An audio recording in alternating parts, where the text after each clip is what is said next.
Thank you for joining us for Weekdays Live with Reverend Al Sharpton. Take the time to share this broadcast right now. Tell your friends it's time to keep it real with Reverend Al. Comment your questions now in the chat or call Reverend Al Sharpton directly on air at 877-532-5797. Now stay tuned for Reverend Al. This is Reverend Al Sharpton. As you watch the broadcast, support National Action Network. Go to www.nationalactionnetwork.net and be involved.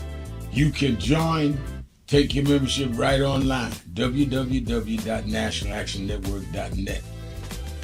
Getting ready to start the program, but we need you to be part of the movement.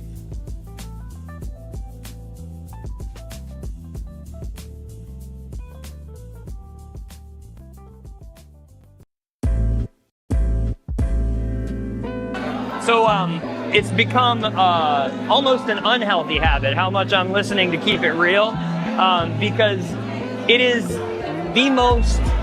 the realest thing on the air anywhere, whether it be online or whether it be on the radio or wherever it's coming into you from, because there's no one of Rev's importance and caliber who is as dominant a media figure as he is, who allows people to speak at length, and who he treats with equal respect and admiration with every call, whether he agrees with you or not. And I'm not gonna throw shade at anybody, but there are a lot of people with big platforms like the Rev has who are afraid to talk to the people and who are afraid that the people will keep it real with them. And he never shies away from anything any of us want to talk to him about. And he doesn't shut you up. It's not a soundbite, it's a conversation. So I would like people in media to learn from this man who is carrying MLK's torch. Don't be afraid of people. Listen to them, respect them, and stand in God and stand in truth. Thank you, Nan. Thank you, Rev. Thank you, everybody who puts this together and sends it out across the world, because we need much more of it. Bless you.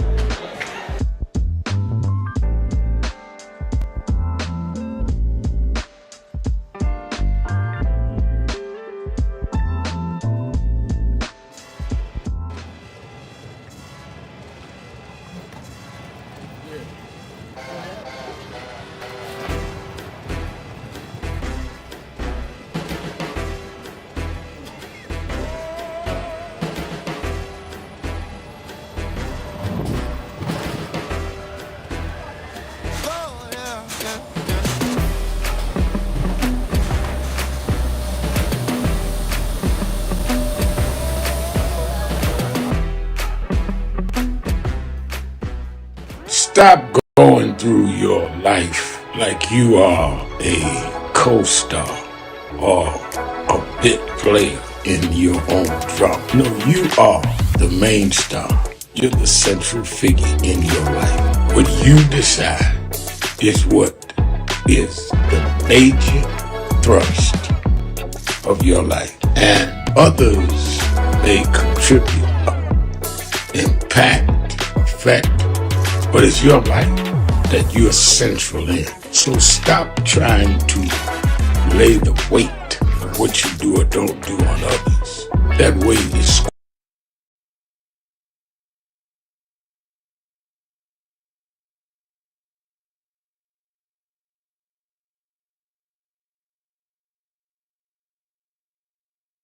put aside all pretenses, deception, denial, or fronting. The time has come to keep it real on Keeping It Real with Reverend Al Sharpton. A very good afternoon to you all across the country, and good morning to our West Coast listeners, and welcome to those listening on Sirius XM, Channel 126, The Urban View, where talk empowers and becomes action. I'm coming to you live from our National Action Network corporate headquarters in New York, and for the next 3 hours, It is a combined show today. It is our regular Exhale Friday, whatever's on your mind, whatever's in your heart, and there's a lot going on. And I want you to weigh in. And it is the 20th anniversary of Keeping It Real with Al Sharpton. 20 years ago today, I went on the air, and we've been on the air ever since. And let me say that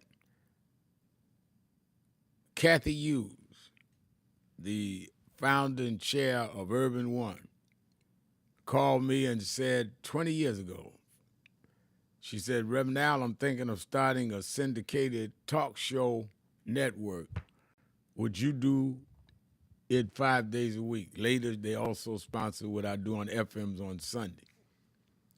I said, wow, I'd love to do that, Miss Hughes. And I'd known her since days in Washington where she would sit in like the picture window doing her radio show.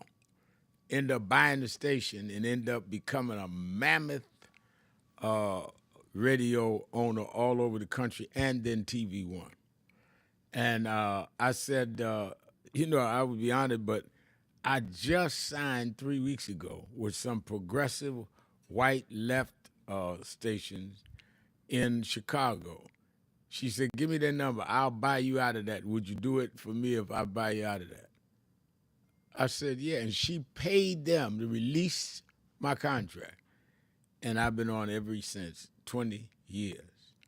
And also, about 15 of those years was our Sunday show I do on Sunday mornings. So I'd love to hear from some of you that have been listeners for some time to give me your thoughts. Say, Reverend Al, I've been with you all 20 years. I've been with you 10 years, 5 years. Give me your thoughts of the program. And also at the same time, I want to have Exhale Friday because there's a lot to exhale about. And I mean a lot. The arrest of Don Lemon, I've already said, is put a sledgehammer on the First Amendment. How do you take a established, legitimate, credentialed journalist and say that you're going to charge him with some federal statute that you're saying disrupted the freedom of religion by those having the services? Now, you said that about the activists that went in there, and I would argue that they have the right to assembly. I don't agree with that. But you clearly can't say that if Don Lemon interviewed the activists that disrupted the service and the people in the service and the heads of the church, how is he part of the disruption? He's a journalist. Is this designed to put a chilling effect on media covering demonstrations so that they can contain the outrage getting any coverage and therefore contain what it is that people are opposed to? That's the equivalent of silencing protest. They call that totalitarianism. And we can talk about that. We could talk about how they've now said they're going to drop. They've dropped 3 million more files on the Epstein case that they did not feel, according to Todd Blanche, the Deputy Attorney General, said there's no news there. Y'all are waiting for scandal. Well, then why y'all hide everything so long? Why didn't y'all just put everything out? And I remind you, they made the Epstein files an issue. They said the Democrats were protecting big Democrats. And then when they got in, they jumped through all kind of hoops not to release it. So it is amazing to me that it's just a coincidence. Every time they're supposed to release some files, something happens. They go and capture Maduro in Venezuela. They go do something with the tariffs. They arrest Don Lemon on charges nobody thinks will stick. I'm real suspicious of the timing of all this. Oh, Reverend Al, you just being paranoid. Well, just because I'm paranoid don't mean nobody's not following me. So let's talk about all that Exhale Friday. Let's talk about 20 years. Marcella Carter is on our message board. Says, I've listened for about 20 years on an AM channel here in Cincinnati. My mom would turn the radio in the kitchen and would listen to you every day. Rest in peace, Mom. God bless you. Thank you for that. And let me take Mayor Rodney Jones, mayor of Queensbridge Houses in Queens, New York, says, congrats, my shepherd. No one thought you would last. The last will be first. Yeah, a lot of people said that I wasn't going to last when we started this show. And it's 20 years later. And a lot of people said I wouldn't last with the television show. And August of this year, I have been on Politics Nation with Al Sharpton 15 years. Maybe because my mother used to make me read that scripture that the race isn't given to the swift, nor to the strong, but to those that can endure. Maybe I was raised to endure beyond people's skepticism. I give the credit to my mother. She used to make me read that scripture all the time. Let me say to you that I'm very proud of this show. We've had everybody from President Obama on this show, President Biden on this show, Vice President Harris, leaders of the Senate, leaders of the Congress, legendary historic entertainers. I've had James Brown on the show. I have had Aretha Franklin on the show. In fact, Aretha used to listen to the show when we were on in local Detroit, and she'd call in, and I didn't know it was her. And the producer said, go to line 4, and it would be her talking to me about whatever the issue was that day. We had Michael Jackson's family. I mean, I can't think Stevie Wonder's been, everybody you could think of in the last 20 years we've had on Keeping It Real with Al Sharpton. But the most important thing is the listeners, people that call, that have watched my daughters grow up. I know something about their families. You make the show worthwhile, and you make it where we can mobilize in an instant because we never demobilize. People ask, how do you get people so quick? Because we never stop talking to people. Every day we talk to people. So when something happens and we say we're going into Gina, Louisiana, and we did. Are we going into Minneapolis for George Floyd? Are we going to Sanford, Florida for Trayvon? People that listen to us every day are people that many of them are active and say, got it, I'm going to be there. So the way to stop people from where you have to turn them on is don't ever let them turn off. So let's talk about the issues of the day, what's going on in Minneapolis, what's going on with the arrest of Don Lemon, and the fact that the Democrats and Republicans are negotiating around this spending bill. They've agreed to give a 2-week set aside on the of the Homeland Security budget to not stop it as they talk about what levels of reform they're going to have. I think they should take ICE out altogether. But they are moving toward a negotiation, and they've agreed to that. Let's see where that goes. A lot to talk about on Exhale Friday. And I want to also say that I remember as elated as I was 20 years ago when we started this show, it broke my heart that I was told later that day, that Coretta Scott King, widow of Dr. Martin Luther King Jr., passed on this very day 20 years ago. A regal, saintly woman.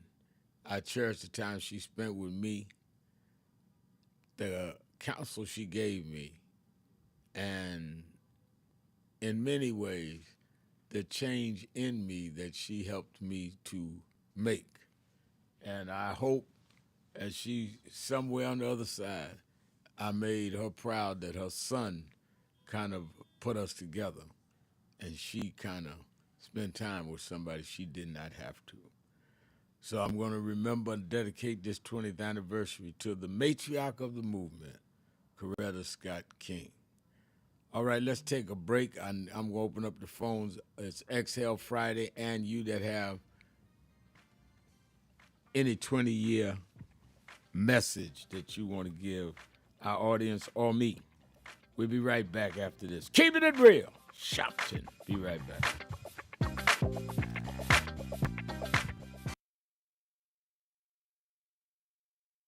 Oh, Rev,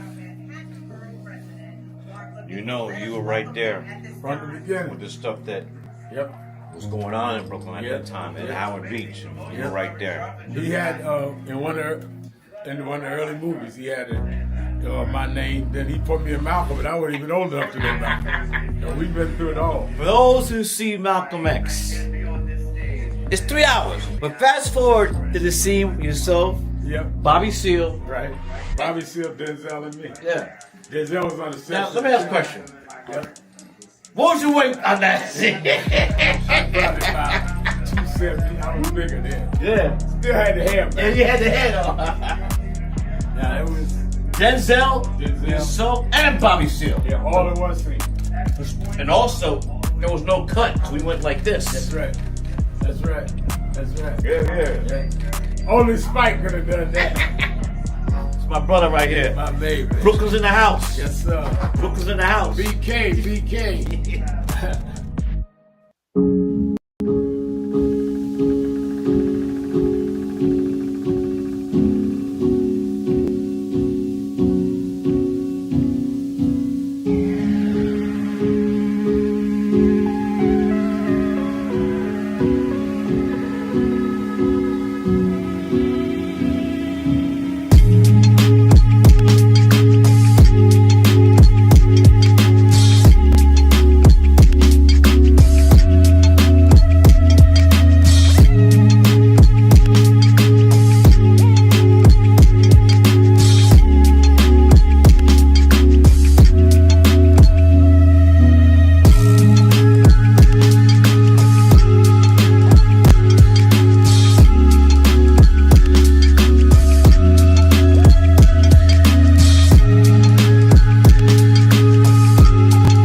Do I seem excited?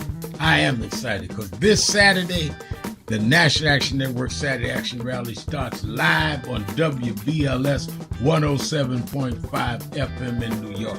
We're going to expand. Every Saturday morning, we're live on WBLS 107.5 from 10 a.m. to 11. You'll hear the message. You'll feel the energy. You'll be involved. You won't be sitting around talking about, oh my God, look at what's happening. You'll be involved in dealing with what's happening. I'm excited, and you should be excited to turn on WBLS 10 a.m. every Saturday morning. I have a message for you, and if you want to, you can come to the House of Justice and be there live, 145th Street and Lenox Avenue. We kick off at 9, and we don't stop until we deal with getting our people energized.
extremely important about the funding. But I also want to add how they're changing what can be taught. You have states outright saying you can't teach Black history and you can't teach certain other histories and the curriculum. You have this administration that is literally taking out exhibits from the Smithsonian. So we have not only an education problem in terms of resources, we have an education problem in terms of curriculum and what people are being taught. So I have one grandchild, 6-year-old. When he gets to high school, it may be just against the law for him to learn about certain parts of American history, which includes Blacks. We want to talk about slavery. We want to talk about the good side of America. Well, what does that mean? That's not history. Everything was not good. And I think that that is the threat that we've got to fight, which is why we've got to fight with the courts and the streets, because they're literally changing the textbooks as we go. As they do that, they change the opportunities, because then the fight against affirmative action is not having access to these institutions and telling these institutions, this whole fight around DEI, which they did, started in Harvard with a Black woman president. Started with them saying you can't teach diversity in an Ivy League school like Harvard. It didn't start in Little Rock at the high school. This fight, this time, was Harvard. And they went from there on. And I think that we've got to have the same resistance. If they could fight in the 50s, the ACP people Defense Fund together and deal with the question from Little Rock in terms of desegregation, then we that are far more educated, far more economically secure personally, have no excuse in the age of what they did in Harvard not to be standing up back in this.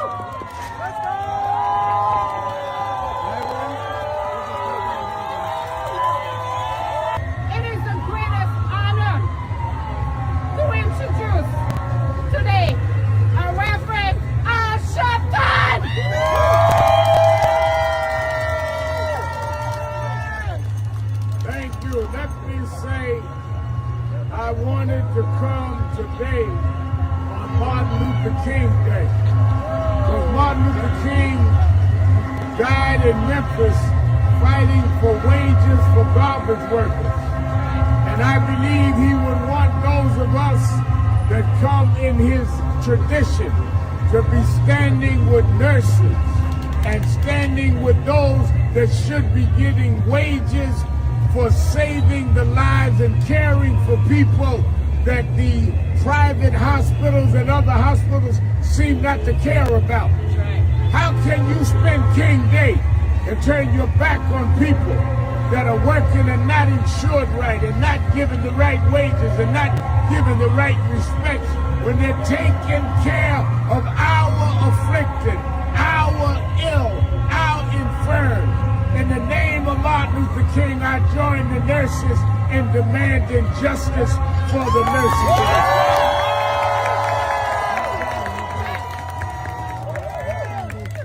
This is not only a labor issue, this is a civil rights issue. This is a human rights issue. Keeping it real, keeping it real. I am your host, Reverend Al Sharpton. Before I open up the phones, we're going to have some special guests calling in throughout the program. Then, as you know, our producer, Fatim Muhammad, who's been here with me since the beginning, when we do anniversaries, will not tell me who the guests are, so I'm going to be as surprised as you are. But let's go to our first guest on this 20th anniversary of Keeping It Real with Al Sharpton. Hello. Hello, Rev. I'm so honored to be the first guest to say congratulations on 20 years. This is your mentee, and I just want to thank you, Rev. I remember you and Fatim first came to young unknown lawyers' request to help us fight for Martin Lee Anderson in the Bay County boot camp. Yep. And ever since then, we fought for Trayvon, Michael Brown, Breonna, George Floyd, and so many others. And so I'm just so honored to call you not only my big brother, my mentor, my co-counselor, but somebody who I can always count on. It was said to me, Rev, that when you do common things uncommonly well, that you command the world's attention. Thank you for 20 years for commanding the world's attention when Black America needed attention most. And so I can't say enough words about you, Reb. I love you more than I can articulate, and that's big from a trial lawyer. Well, for you all around the country, know this is the Attorney General of Black America, Ben Crump. While I have you, and I appreciate so much all that you say and what you have become to this nation, to our people all over the world, and to me personally, it meant a lot because it's hard out here to meet and deal with people that have integrity. And you've shown that since Martin Lee Anderson, and that's been many years ago in all of our engagements. But let me ask you while I have you, give me your analysis both as a lawyer and practitioner of standing up for people's rights, of the arrest of Don Lemon. Give us the legal analysis. I mean, because it just doesn't make sense to me. Yeah, certainly, Rev, and you and I and our whole community, you as civil rights and as the Black journalists, we got to address this. But as I have been saying, when you think about what ICE is doing in Minneapolis and all over America, it's a complete assault on our constitutional rights. I mean, you can go down the line, Rev. They are assaulting our First Amendment rights for freedom of speech and assembly. They are assaulting our Second Amendment rights with Alex Peretti to bear arms, our Fourth Amendment rights against unlawful searches and seizures, our Fifth Amendment rights against due process of the law, that you can't just be the person who arrests and then make the conclusion without an investigation like Trump and Bondi and all of them, Christy Nome did when they arrested. I mean, they tried to vilify Renee Good, and then the Sixth Amendment right against counsel, and the Eighth Amendment right against cruel and unusual punishment. I mean, they got people dying in these ICE detention camps. And so all of it, Rev, is an assault on the First Amendment, but I mean on the constitutional amendments, but none more important than what is happening with Don Lemon, because the First Amendment right is the foundation for all the other amendments to be able to protest your government leaders and to have free speech and not be jailed for doing so. And so, Rev, this likely may become the 2026 version of New York Times v. Sullivan, when Ralph Abernathy and them were arrested protecting Martin Luther King. And you had to get the Supreme Court to say, you got to protect the First Amendment right. Yeah, and I'm scared with this Supreme Court. While I have you, tell us about your response to the Sonia Massey case. Policeman that killed her there in Illinois was sentenced 20 years yesterday. I remember, like it was yesterday, you called me. We went in, did a big rally, support her family at Marshall Hatch's church in Chicago. And I don't think that I said on social media and on the show yesterday that I think he should have got life for life, but 20 years is more than I thought he was going to get. I'm given the reality where we are. Give me your personal as well as legal analysis of the sentencing. Yes, sir. And before I do that, Rev, I got to thank you again, man. There's so much. I don't even have enough time to thank you, Rev, for the number of times you answered the bell, man. I called a lot of leaders for Sonia Massey to come and help bring attention to this black woman. And you're the only one who came, Rev. I mean, in that rally in Chicago where we had that church packed, and it made the front page of the Chicago Tribune. Right. I like to think that had a lot to do with Sonia Massey getting full justice just you and National Action Network saying, well, Brother Crump, we going to come. A lot of people were like, well, it's not big enough and all this stuff. Well, help us make it big, and that's what you do, Rev. So I got to say thank you for that, because Sonya Massey, unlike any black woman I know, even beyond Breonna Taylor, has gotten the fullest measure of justice that we know. She got $10 million settlement from the county, which is the largest amount ever played out for a black woman in the state of Illinois. Number two, Rev, you remember they passed the Sonya Massey law. That's right. That said you now have to have all your citizen complaints. They got to know about them before they hire you. Now, they can hire you, but they can't act like they didn't know, because the law requires, because the guy that shot Sonya Massey had been fired from 6 departments within 2 years. And so that was big. And then yesterday, 20 years, Rev. And remember, the conviction was for second-degree murder, so that was the maximum. I don't know why they didn't give first-degree murder. That we got second-degree murder. And the judge gave him 20 years, no chance for parole. And I thought that was a statement, a huge statement. Everybody wanted life, but 20 years sending a clear message that we ain't going to tolerate them killing our sisters when they call for help. Because that's what Sonya committed, no crime. She just called for help. And it was on video, and because of body cameras and all, which we all fought for and got through the Obama administration. And the thing that you said you touched on, a lot of people don't understand. They'll say, oh, Sharpton and Nan just want publicity, or Ben Crump's out there getting a lot of profile. We go in these cases when nobody heard about them. We created the publicity. Wasn't nobody talking about these cases. When you brought Trayvon's parents to me at MSNBC, first time I met them, it was a local Florida story. I had not heard about it. Man, hey, Rev, one day you're going to let us give you all your flowers. People don't know, with Tracy and Sabrina, Trayvon parents, man, they were still inarticulate, overcome with emotion. I remember you sitting Trayvon's daddy down and telling him we'll do the interview, but after this here, we want to support y'all, anything y'all need. Y'all let us know, National Action Network. And you scheduled that big rally in Sanford. Your mother died today when you were going to come to the rally, and you still came, man. Yeah, we've been through a lot. That's my little brother. Thank you for kicking us off.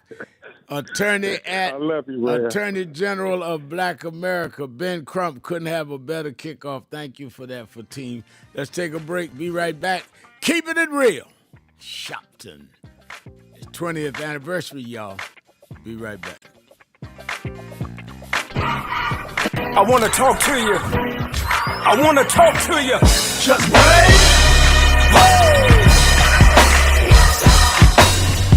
I believe that. Good morning, everybody. I hope the coffee has kicked in by now. I want to start by thanking your leader, the Reverend Al Sharpton, and everyone at the National Action Network for 35 years of standing up for civil rights and opportunity for everyone. And I couldn't be more grateful for the way that you have blessed the lives of so many, including mine. As we look today on King Day, let us not forget that we had to struggle to even have this day. They did not wake up one morning and say, let's give a federal holiday to Martin Luther King. People petitioned, people marched. Let us remember now, as we bring our children and grandchildren up the Potomac, that they can see the Washington Monument, the Lincoln Memorial, the Jefferson Memorial, and one memorial that never served as president, but changed this country more than any other American, Dr. Martin Luther King Jr. This was an amazing MLK breakfast. It is truly an honor, and more importantly, This is an important day for us. I feel incredibly lucky and honored to be in this room on this day celebrating Dr. King's legacy of civil rights, especially in the moment that we're facing on a national level. It feels like warmth and home being in this room. So I'm encouraged by today.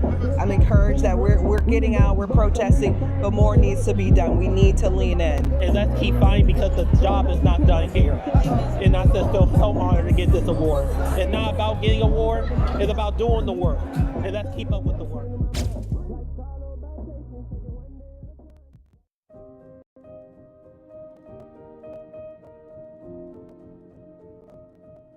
Today, an Illinois judge sentenced the former sheriff's deputy responsible for the 2024 murder of Sonya Massey to 20 years in prison. While this conviction represents accountability, I believe nothing short of a life sentence could truly match the life that was taken. Sonya Massey was in crisis and deserved care, not violence.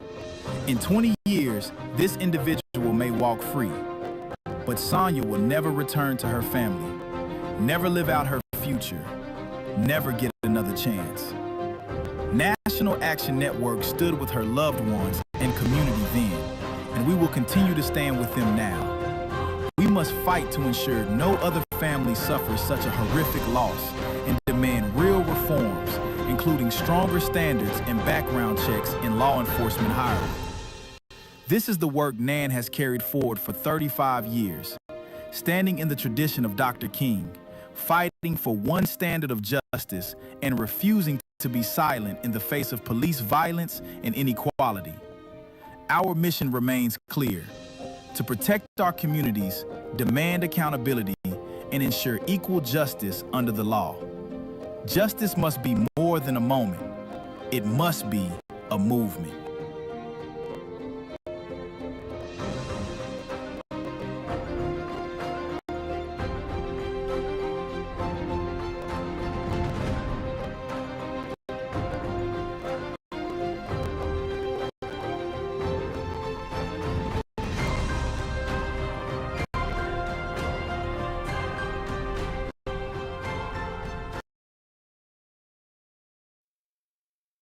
Stop going through your life like you are a co-star or a bit player in your own drama. No, you are the main star. You're the central figure in your life. What you decide is what is the major thrust of your life. And others, they contribute, impact, affect, but it's your life that you're central in. So stop trying to lay the weight of what you do or don't do on others. That weight is squarely on your shoulders and in your hand. And if you want to defer and give your life choices to others, that's on you. If they have any sense at all, they will be so busy trying to conduct and properly guide their life, they will not have time to try to major in your life.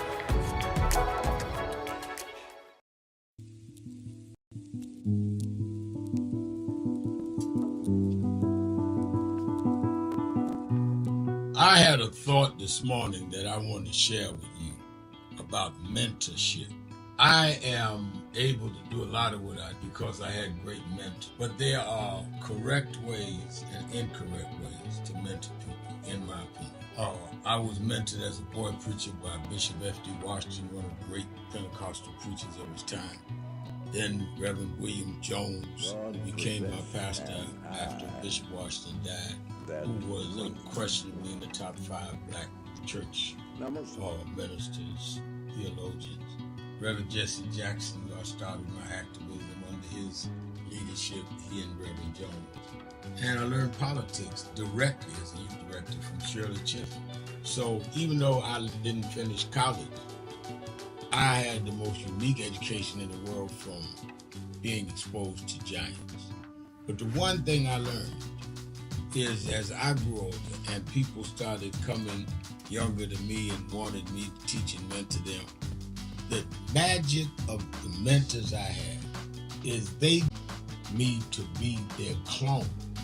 They wanted me to learn things from them and use my own gifts and talent in my own unique way and let me do things on my own, because they knew that if I flopped in some things, it would teach me for the other things. They'll come and help me once I was down, but they were not going to have me avoid being down. And they were not going to impose themselves on me. Why am I saying that? Because too many mentors want clones, and too many mentees want their mentors to put them on a pedestal. Oh, so-and-so didn't do this for me. Oh, so-and-so didn't open doors for me. If they got to open doors for you, it may mean that they knew you weren't ready to go through those doors.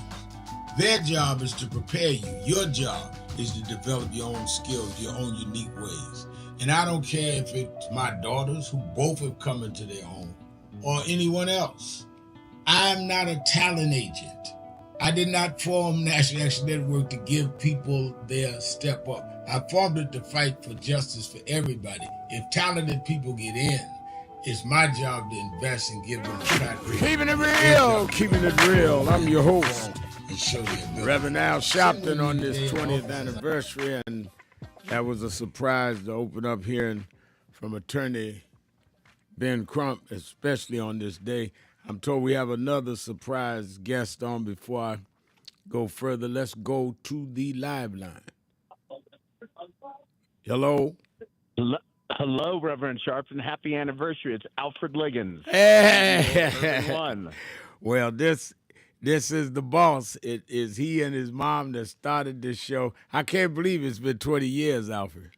I know. Actually, when I saw that, I remember when we were in Los Angeles sitting in that hotel lobby bar, and I was like, you got to come do this with us. Yeah. And that was 20 years ago, and you've been, amazingly keeping it real for a very, very long time, not just on the radio, but obviously all fronts with your civil rights and community engagement, and you're to be commended. And I'm honored and proud to have you as part of the Urban One family all this time. And it's amazing. We're gonna do it for another 20. So, well, I'll tell you that what you have done, and certainly your mother has done, is to giving us a voice, whether or not everybody agrees, because no community is monolithic.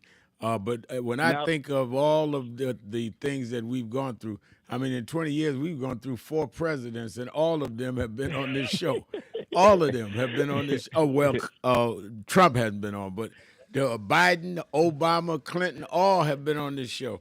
And you've given us that voice, and we appreciate you and love you. And you've expanded television and all so many things. No, absolutely. And I bet if you invited Trump, he would come on the show. Yeah, well, I've been known to do a lot of things, but I don't know if I can do that. It'd just be hard for me to invite Trump. I don't want people to see that side of me. I don't know if I can keep my manners. But thank you for calling in. I thank you for being you, and thank you for 20 years. All right. God bless you. God bless. Happy anniversary. Thank you. All right. And let me say by way of announcements, that is the CEO now. He succeeded his mother, and he runs this. He's a superior businessman and a real good brother, like a little brother to me.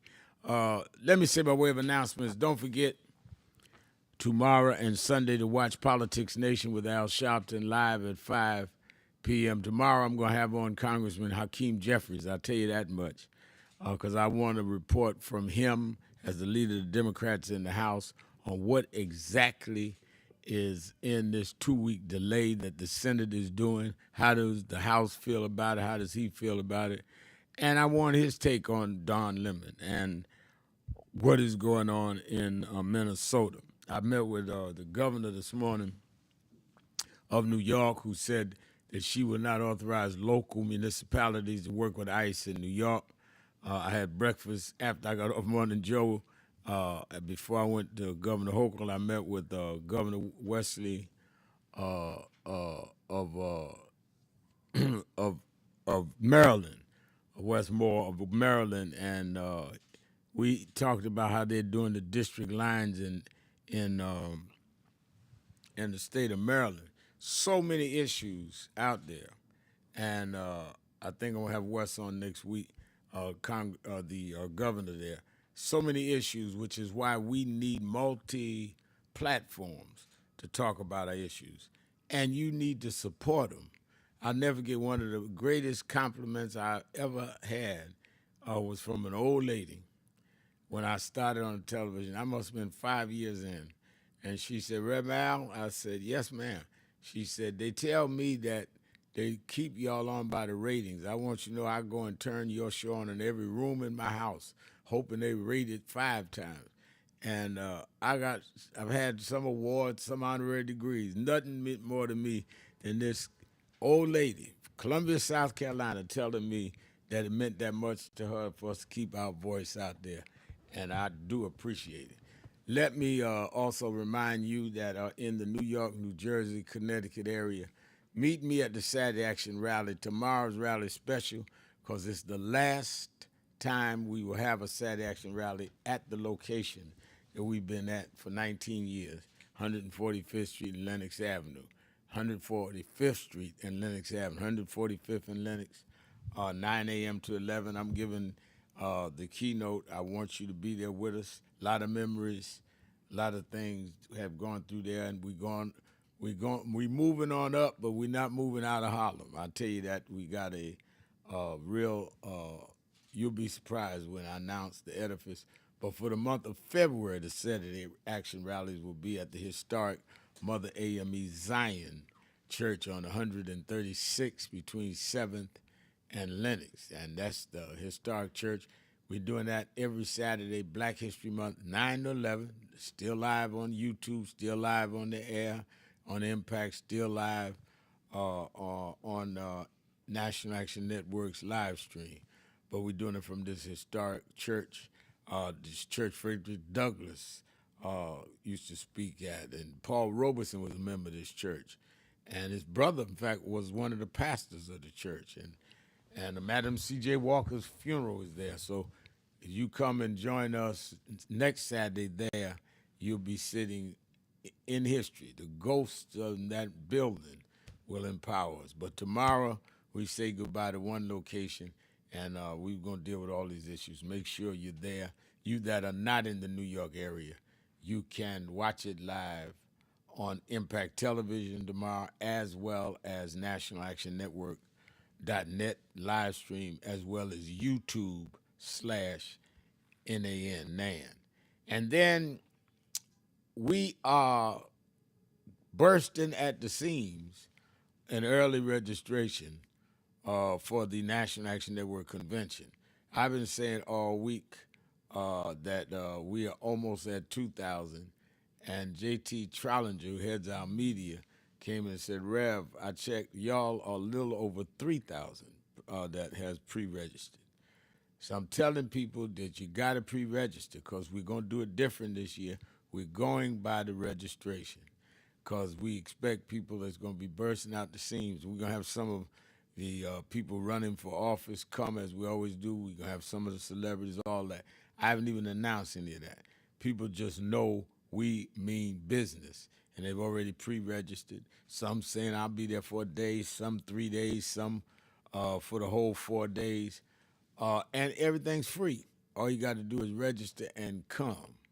And go right now, if you haven't registered.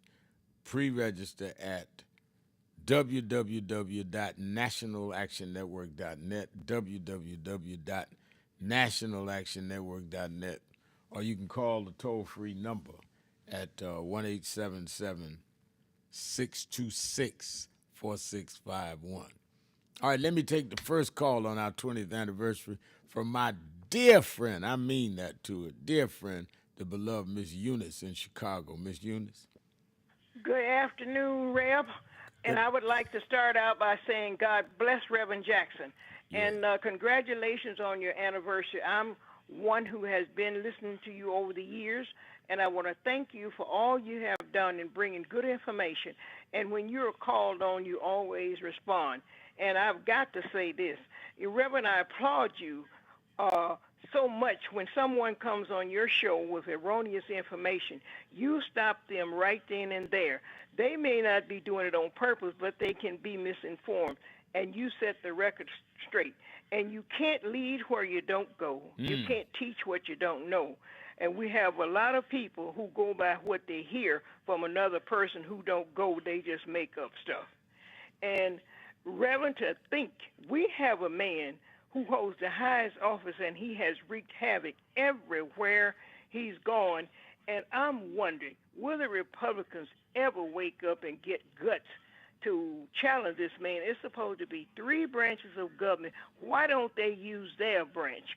And thank you, and God bless you and your family, and keep up the good works, and I know you will, and I will continue to listen to you, and I love you dearly. Love you back, and appreciate your support down through the years, and certainly don't take it light that you usually the first call in the week and the last, open up the last day of the week, and she's really been a supporter of this show, Miss Eunice. Let me go to my Ace Boone-Coon. Got to share in Chicago. Can't leave without talking to my Ace Boone-Coon. The invincible, irreplaceable Brother Frank. Frank, you're keeping it real with Al Sharpton. As always, Reverend Al, congratulations. Happy anniversary. My good brother. Way to go. 20 years.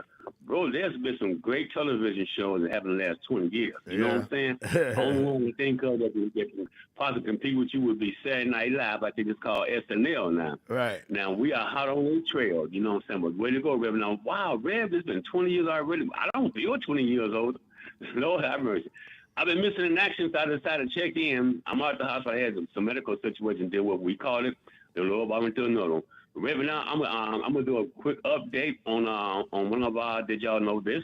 But first, I want to ask Reverend now, with this shutdown and the money they're going by, you know, I mean, are we that just either distracted? What happened to the Obama subsidy?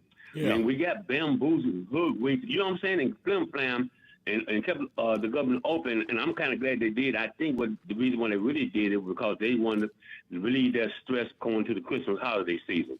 They don't want to send to their stress and no money, no job, whatever. So that got taken place. But I think that should be also tied with the fact of keeping this government open. Because we don't get that, and we just get this thing dealt with ICE them, I think they should really come down on them. Matter of fact, they should disband them. I believe that too. No, I think you're right. I think that, and I'm going to raise that. I have Hakeem on Politics Nation tomorrow night, is that not only do they need to disband ICE or put new rules in, they need to reestablish, because it has expired, the Affordable Care, Obamacare. We cannot agree to this budget. Without that, I totally agree with you. Yes, sir. And did y'all know this? We are back with this. Anything new coming across my way, I got to let our people know. For decades, Social Security resources and programs been available to everyone, but everyone knew about it except for us. So we called it. But here's one more before I hop off. If you have Humana, check with your case manager. Do y'all know this? Humana is giving a spending account card. I got mine, $260 a month, every month. And what you don't spend on any utility bills, grocery shopping, you name it. Get with your case manager. I know I can use an extra $206 a month. I know y'all can too. And if you don't spend it all this month, it carry over to next month. But be careful when you get to the end of the year. If you got anything left on there, when you go into the new year, that's going to get wiped out. If you have Humana, get with your case manager. Your card might be in the mail. If you don't have Humana, y'all don't have it, you might want to ask your case manager, why not? Like Ziggy Small said, love that brother. Like he said, if you don't know, now you know. Thank you, Reverend Al. I love it. Thank you, and good to hear your voice. Always good to hear your voice again. Let me go take my break. Coming back, more of you on this anniversary show and Exhale Friday show. Keeping it real. Sharpton. Be right back.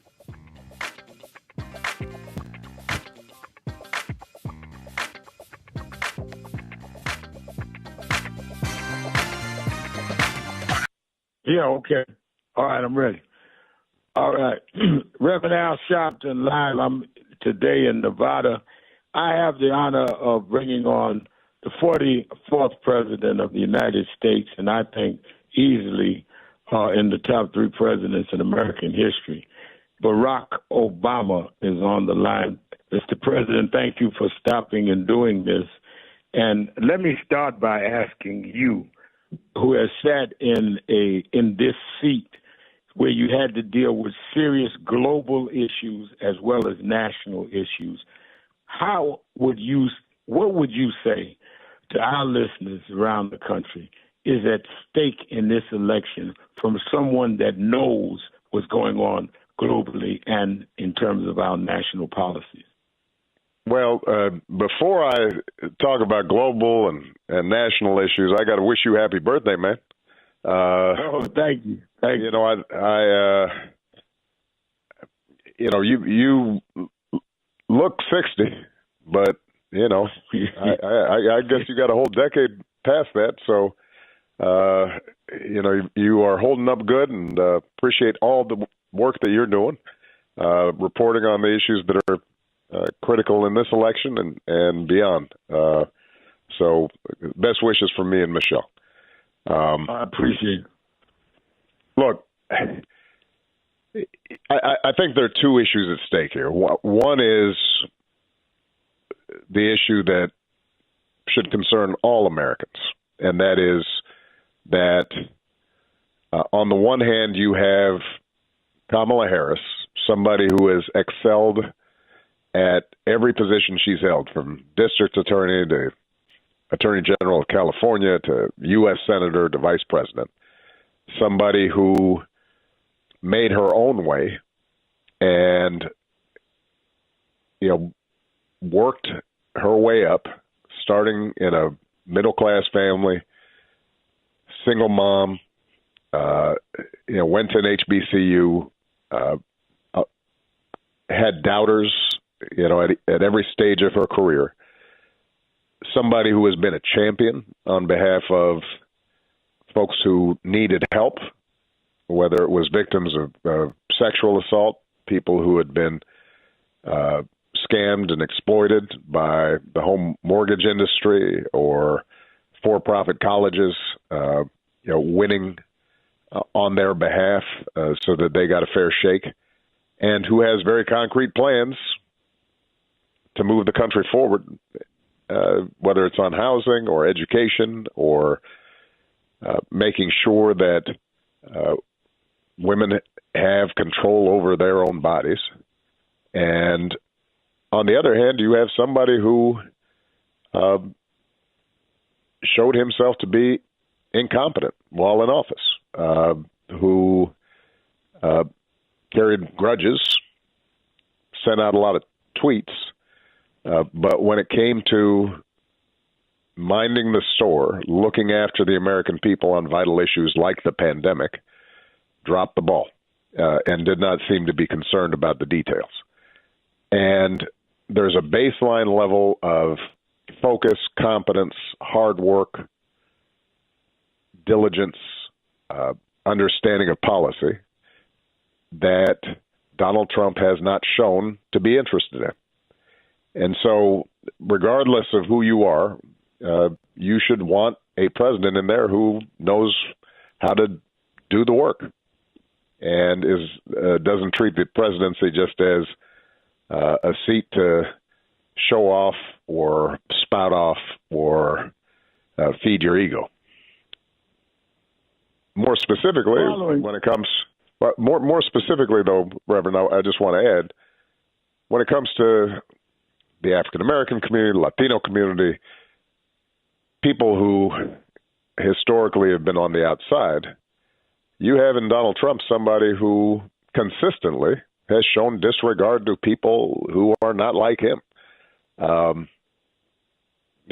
don't have to tell you, this is somebody who has made a career out of demeaning and talking about and treating people of color in ways that indicate he does not think they necessarily are full members of the American community, whether it's him taking out a full-page ad calling for the death penalty for the Central Park Five without actually knowing the facts. And ultimately, you've got young men who were shown to be innocent, but had it been up to Donald Trump, that wouldn't have mattered.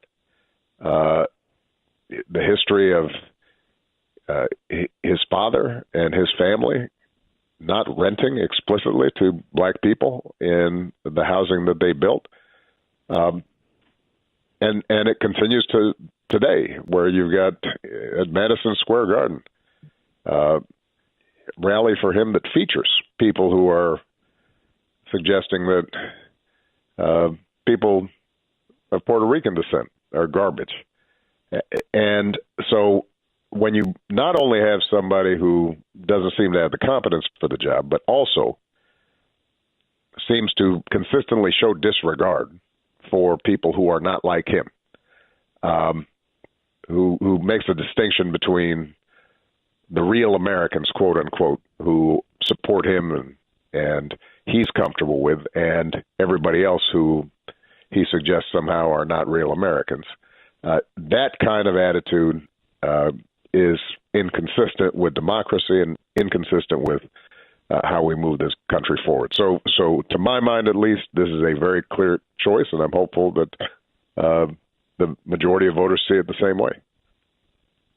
I might just note that I've been on tour at National Action Network with Central Park 5 because I fought for them 32 years ago. So you are absolutely right. He never took a position on any race-based case in New York. Both he and I are New Yorkers other than that case.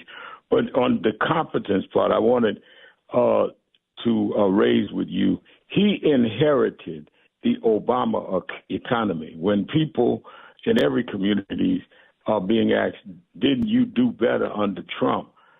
And when we're talking about 2017, 2018, that was Obama. That was not Trump. I mean, as you look at this, explain to our listeners how it takes time for what your predecessor has done to either you add or subtract from it, but it's not your doing.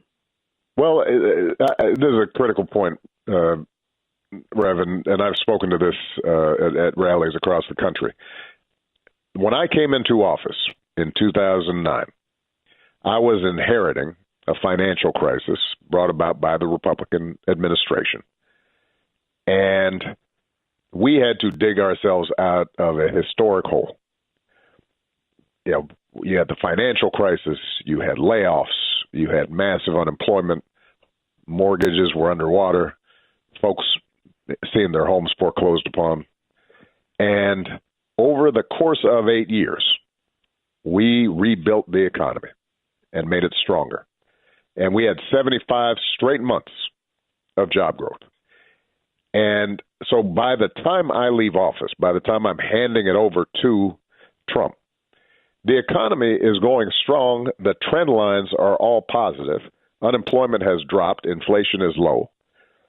And so his first 2 years in office, what people are attributing to him has to do with the work that I did and my team did and Nancy Pelosi and the Congress, all the programs and policies that we put into place. And he, the only thing he did in his first 2 years was give a tax cut to mostly rich people who didn't need it and drove up the deficit in the process. So there's no actions that he took in the first 2 years of his term that are attributable to his policies. The economy was good because we had made it good. We had worked hard to make it good. Now, when people ask, all right, are you better off than you were 4 years ago? 4 years ago, we were in the middle of a pandemic. Right. It was about to start. And what people seem to forget is that he mishandled that. And I've tried to describe for people, look, I try to be accurate. I try to be fair. No matter who was president, COVID, the pandemic, would have been a crushing blow to the U.S. economy. People would have died. Businesses would have been shut down. Travel would have been restricted. Reverend Al Sharpton, and but it's our we 20th had an anniversary of doing this show, and we've already had two surprises. And I understand we have another surprise we're getting ready to put up. Let me go to the live line and They're not telling me to guess, so I'm just calling guest number 3. Thank you for calling in on this anniversary. Am I on? Yes, you're on. Well, hello, Reverend Sharpton. This is your dear old friend, Melba Moore. Oh, wow. Melba Moore. Wow. And now we go way back. Way back. And you still got them pipes. I mean, I brag about you all the time. There's nobody that ever hit the stage that can compete with Melba Moore. And a genuine, I will say this, a genuine Christian woman, a ethical woman, and an activist. I'm talking about in the 80s when we said we going out here and paint crack houses and get them out of our neighborhood. She said, I'm going with you. And she had a hot record out there. Her managerial team didn't want to do it. She's out there painting crack houses with me in the 80s. It was not the yellow brick road, but we was painting crack houses red. That's right. That's right. Wow, this is wonderful. Thank you for calling in, and I hope you well. I've been following you on social media. You still out there doing it? I'm doing very well, but I call to congratulate you. You've been on this show for 20 years now. Did you realize that? I didn't until somebody told me, it's 20 years in a few months, and man, it's amazing. Well, I just wanted to say in a formal way, you've been really keeping it real. It's 20 years of truth, courage, and consistency. Your voice has been a vital force for people. You created a space to address injustice, civil rights, politics, culture, faith, and everyday challenges that our people need that they wouldn't have a way to address them if it wasn't for you. So I'm really here to say, I appreciate you, but I want to say it publicly. You and your whole family, and your just total commitment. I love you so much, and I will always support you, and thank you for supporting me. And congratulations for 20 years of just in this platform. You have so many others. Well, thank you so much, Melba. It means a lot to hear your voice, and you are one of the things I've cherished in my journey. Thank you. Melba Moore, y'all, and thank you for your call in. And you that on live stream can see they put up a picture of Melba in the 80s of Melba and I with Mick Jagger and David Bowie. She used to take me everywhere and introduce me to the artists. That has to be like 1984, 1985. Melba Moore with David Bowie, Mick Jagger, and took me along with her. All right, let's go back to the phones. Let's go to Sly in Detroit. Sly, you're keeping it real with Al Sharpton. Happy anniversary, Reverend Al. Thank you. I've been with you since day 1A1, back when we were on 1200 AM WCHB. Yeah, I remember them days. Yes, sir. And I'm going to tell you what makes this anniversary, your 20th anniversary, such fire, okay? Reverend Al, this is your 20th anniversary, but dig this. This is also the 100th anniversary of the celebration of Black history. Carter G. Woodson started celebrating Black history in 1926. Yeah, that's true. Wow. I never thought about that. Wow. So this, like I said, this anniversary is a lot of fire for you. This is profound. Okay. Now, if I may, I got two little ideas. All right. I mentioned it before.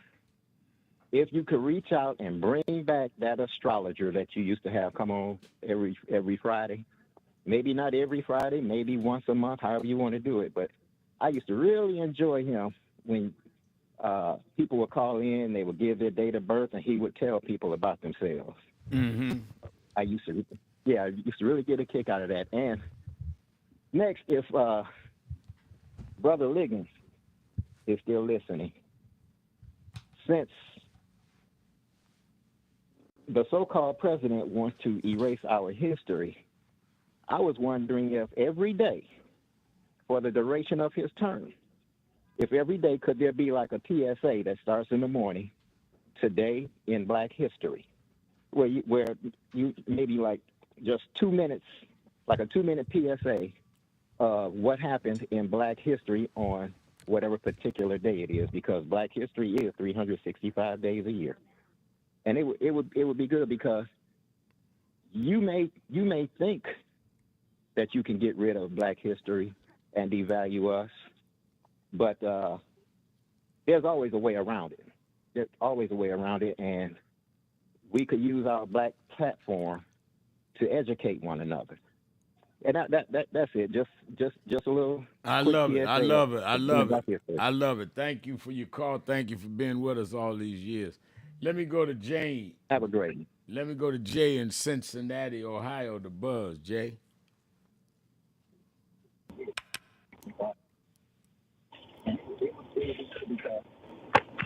Is Jay there? Hello? Yeah. Yeah, Jay here. Hey, Reverend, thanks for taking my call. I'm just upset about what happened with Don Lemon. You telling me you can shoot down Americans and not get arrested, but you can protest like Don did and get arrested? How embarrassing is this? It's not only embarrassing, it is absolutely inexcusable. No doubt about it. And this American bum, Donald Trump, is doing everything he can to try to tear us down, but yet we've seen Cal Rittenhouse get away with murder, so many of them people getting away with murder, but you arrest protesters, but try to protect it in Iran. So this guy he's off the chain, man. We got to impeach this bum. He is an American terrorist. Him, Stephen Miller, and all those guys that work in that administration. How do they wake up in the morning and look at themselves in the mirror and try to be real with themselves? Yeah. And I'll hang up a list. All right, thank you for your call. I think that, I ask myself the same question. How do they look at themselves? And I have come to the conclusion, Jay, that they really believe that they're superior. They believe they had the right to do this stuff. They believe that America was built for white males. I really believe they believe that. That America was built for white, straight males. And anybody other than that, including white women, are to lesser degrees. Now, white women, to them, is higher degree than blacks, and then black male, then black women, then black LGBTQ, then black educated, black on it, all that. They believe in tiers of existence. They don't believe in equality. They really believe that.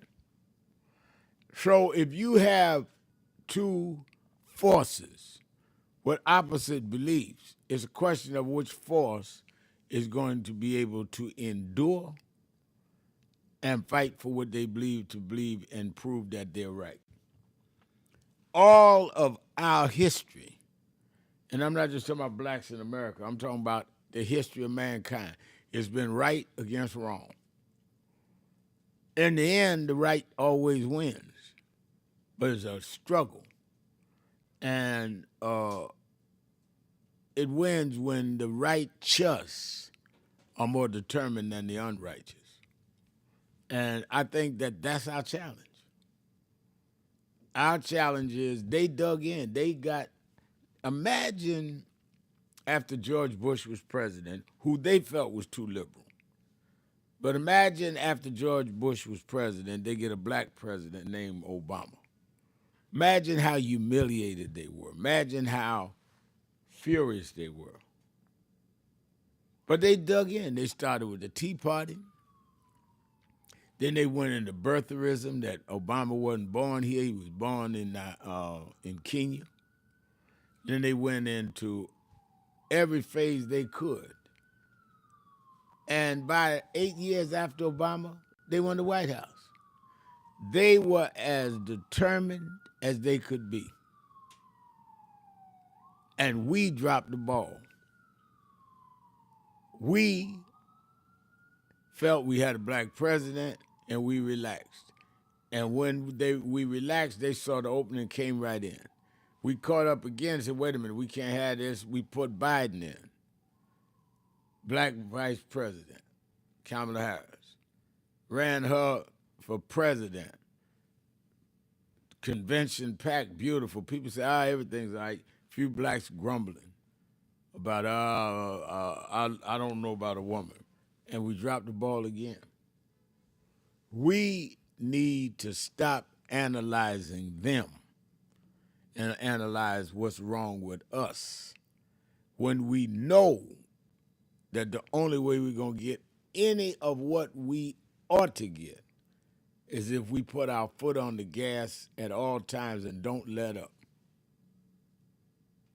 The minute they catch you sleeping, they're going to take everything in the house.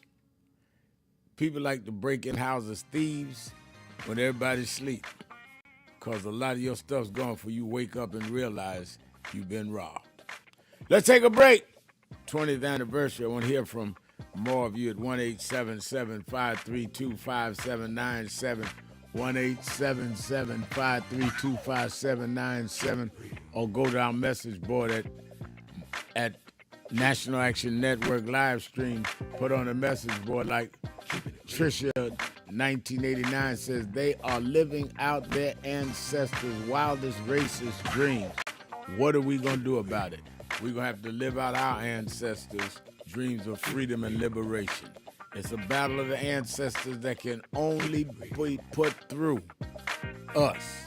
We are the ancestors walking around. Trisha says, that part, Reverend Al. Yeah, that part. Let's take a break. Be right back. Keeping it real. Shopton. Be right back.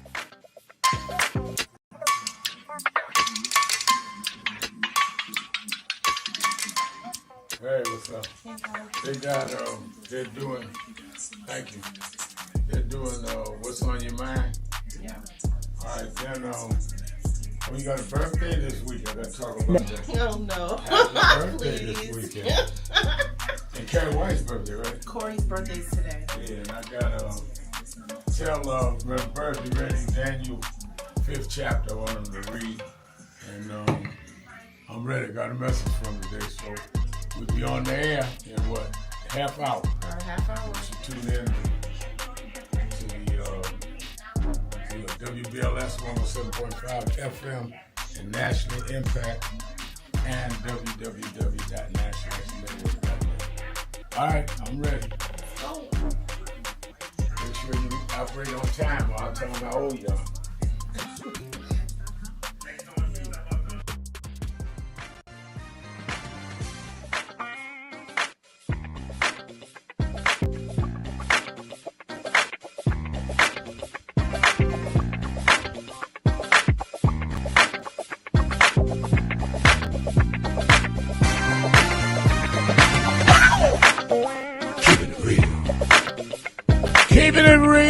Keeping it real, I'm your host,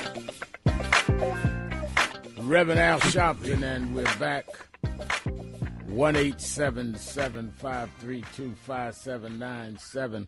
Hello, Madam Vice President. Rev, how you doing? Good, how are you? I'm very well. Well, we're honored that you called in, and we always are very happy. We've been watching your movements, but I'm excited to hear about this tour, a nationwide economic opportunity tour that you announced that you're kicking off in Atlanta on the 29th of April. Tell us about it. Yes, sir. Well, I decided that I wanted to get out of D.C. and get into the neighborhood, into the community, and let people know about what we can do to give folks the support they need to realize their ambitions and dreams that are about building businesses, about growing their wealth, about access to capital. And so I'm kicking it off in Atlanta, and it's going to be about giving folks information about some of the work that I've been doing for years, actually, which is increasing access to capital around the amount of money we're putting in community banks. We're going to have booths that will be staffed by people from the Small Business Association to remind people about the kinds of loans that are available. We recently, for example, got rid of the prohibition on previously incarcerated people being ineligible for SBA loans, so that now we have made it so that previously incarcerated people with convictions will be eligible for SBA loans if they qualify otherwise, but their conviction will not be the reason that they don't qualify. We're doing work that is about talking about affordable home ownership, under the great now past Secretary of HUD, Marsha Fudge. We were able to do some very important work around getting rid of racial disparities around home appraisals. What we know is that black homeowners, it is well documented, often have their home appraised below its value, and it's because of racial bias. And so with the work we're doing to fix that, knowing that home ownership is one of our best ways of achieving intergenerational wealth. So these are the kinds of topics that I'll be raising and discussing on this tour. And starting in Atlanta, I've got some wonderful young brothers in particular who are very successful in business, and I'll be talking with them about their story and what our policies can do to support people like them who are just have great ideas, work so hard, but don't necessarily have access to the resources. Now, this is so important because as you have done it throughout your career, and I think more has been done under the administration than people understand in terms of closing the racial gap in terms of wealth. I think the president, when he did the National Action Network's convention 2 weeks ago, talked about how the gap has been closed more. But as you said, we can't do it without owning land and without getting bank loans. So you coming on the ground doing this could be a game changer. Well, that's right, because what I've found, Rev, is that, I've been having meetings in Washington in my office and actually in my home. And what I'm finding is that there are a lot of people who just don't know what is actually available to them. And instead of requiring folks to figure that out on their own, I decided I'm going to do a national tour to get out and talk with people. So I'm kicking off in Atlanta. The following two will be, I'm going to go to Milwaukee, I'm going to Detroit, but other cities as well, to be where folks live and let them know about what's available. And the other thing, Rev, that I think you know, is that Joe Biden and I pledged that we would double federal contracts for minority-owned businesses, and we are on track to do that. And, when you get a federal contract, that is an incredible way to grow a business, to grow the economy of a community, much less the health and financial well-being of a household. And so there are a lot of facets to this that include paying attention to the racial wealth gap, but paying attention to it in a way that it's about figuring out what the solutions look like. And also you coming as a unique historic figure and certainly a symbol in our community, it also changes the psyche of our young people because they start thinking early about home ownership and about things that they didn't have access to thinking about earlier. It changes the psyche in the community on the ground for young people, and I think that's very important, can't be underestimated. I agree with you, and I do hope that this tour will encourage people to have more conversations about, well, what are the ways that we can grow wealth? And what are the ways that we can close the racial wealth gap that is also about paying attention to intergenerational wealth, right? Things like family being able to pass a home on to their children and their grandchildren, and what that does in terms of building up equity that allows you to, if necessary, take out a loan or take out equity in your home to pay for the tuition for your kids to go to college, or takes out equity in the home if you have somebody in your family or your children who want to start a small business so they don't have to take out a big loan. There are so many iterations of this, so many ways that this affects people when we increase home ownership, when we increase access to capital, to allow people to accomplish their dreams. And I guess that really is the bottom line about how I'm thinking about this tour, which is, in our community, we don't lack for good ideas. We don't lack for dreams of greatness and success. We don't lack for ambition. But what we often lack is access to the resources that can allow us to achieve those things. And that's what I seek to address. Last question, because I know you run it, but I appreciate you announcing this here on the show. The fact that if people have businesses that are from the community, home ownership that they own, it also helps us in other areas that you and the president and all of us are concerned about, crime and other things, because when you have a sense of ownership, everybody makes sure that people in the community respects our homes, respect our businesses.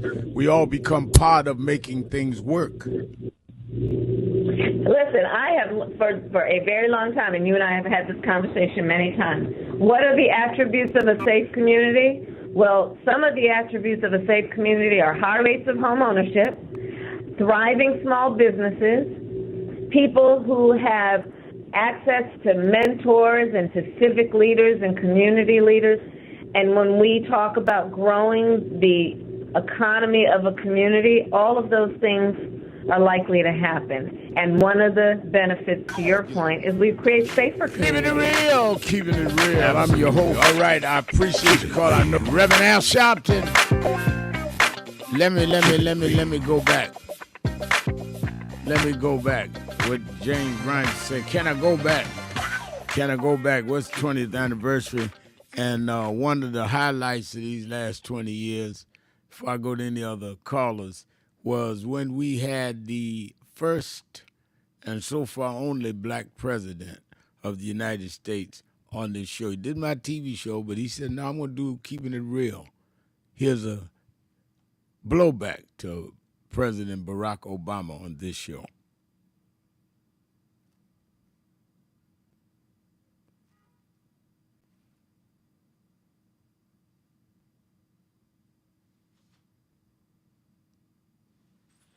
I'm trying to get the tape through.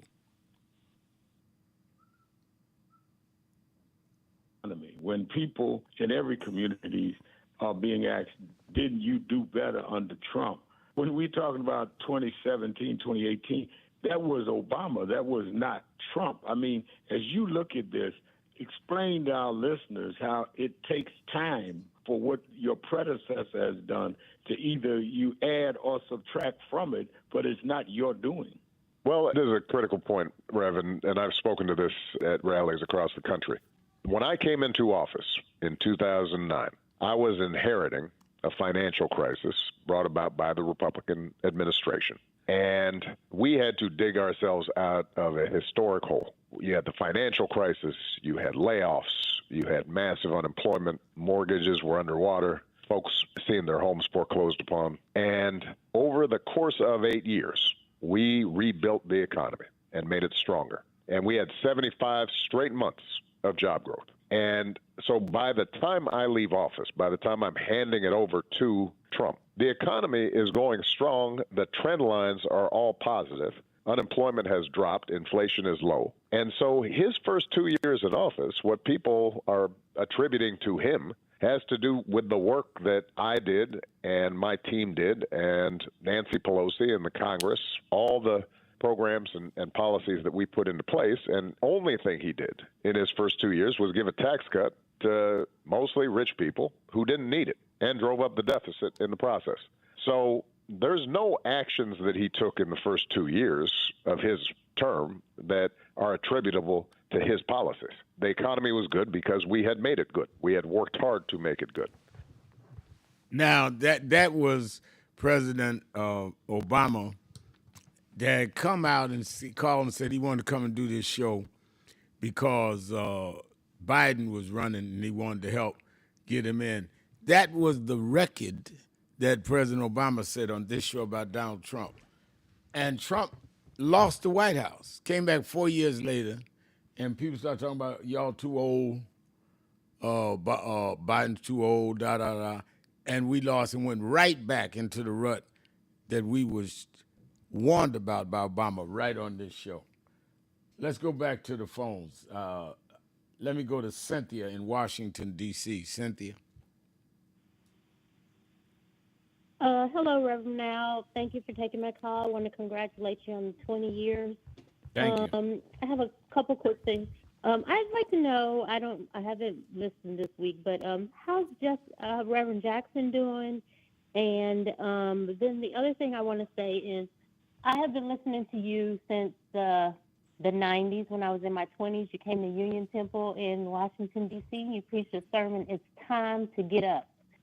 And since then, I have been participating in NAN and volunteering in various ways. And my biggest question, based also on some of the other calls, is this concept of, is there anyone doing the work of our ancestors or wildest dreams in terms of where we are now, looking at this moment in time, especially in light of the 100-year anniversary of Black History and America 250, where we're having our own conversations or listening sessions or something around how America was built, so that we can, in this generation, do some fortification things as they did in the civil rights movement to keep advancing the concept of freedom and liberty in the most idealistic principles of America, understanding that there has been hypocrisy all along. But in my view, in the civil rights, they used the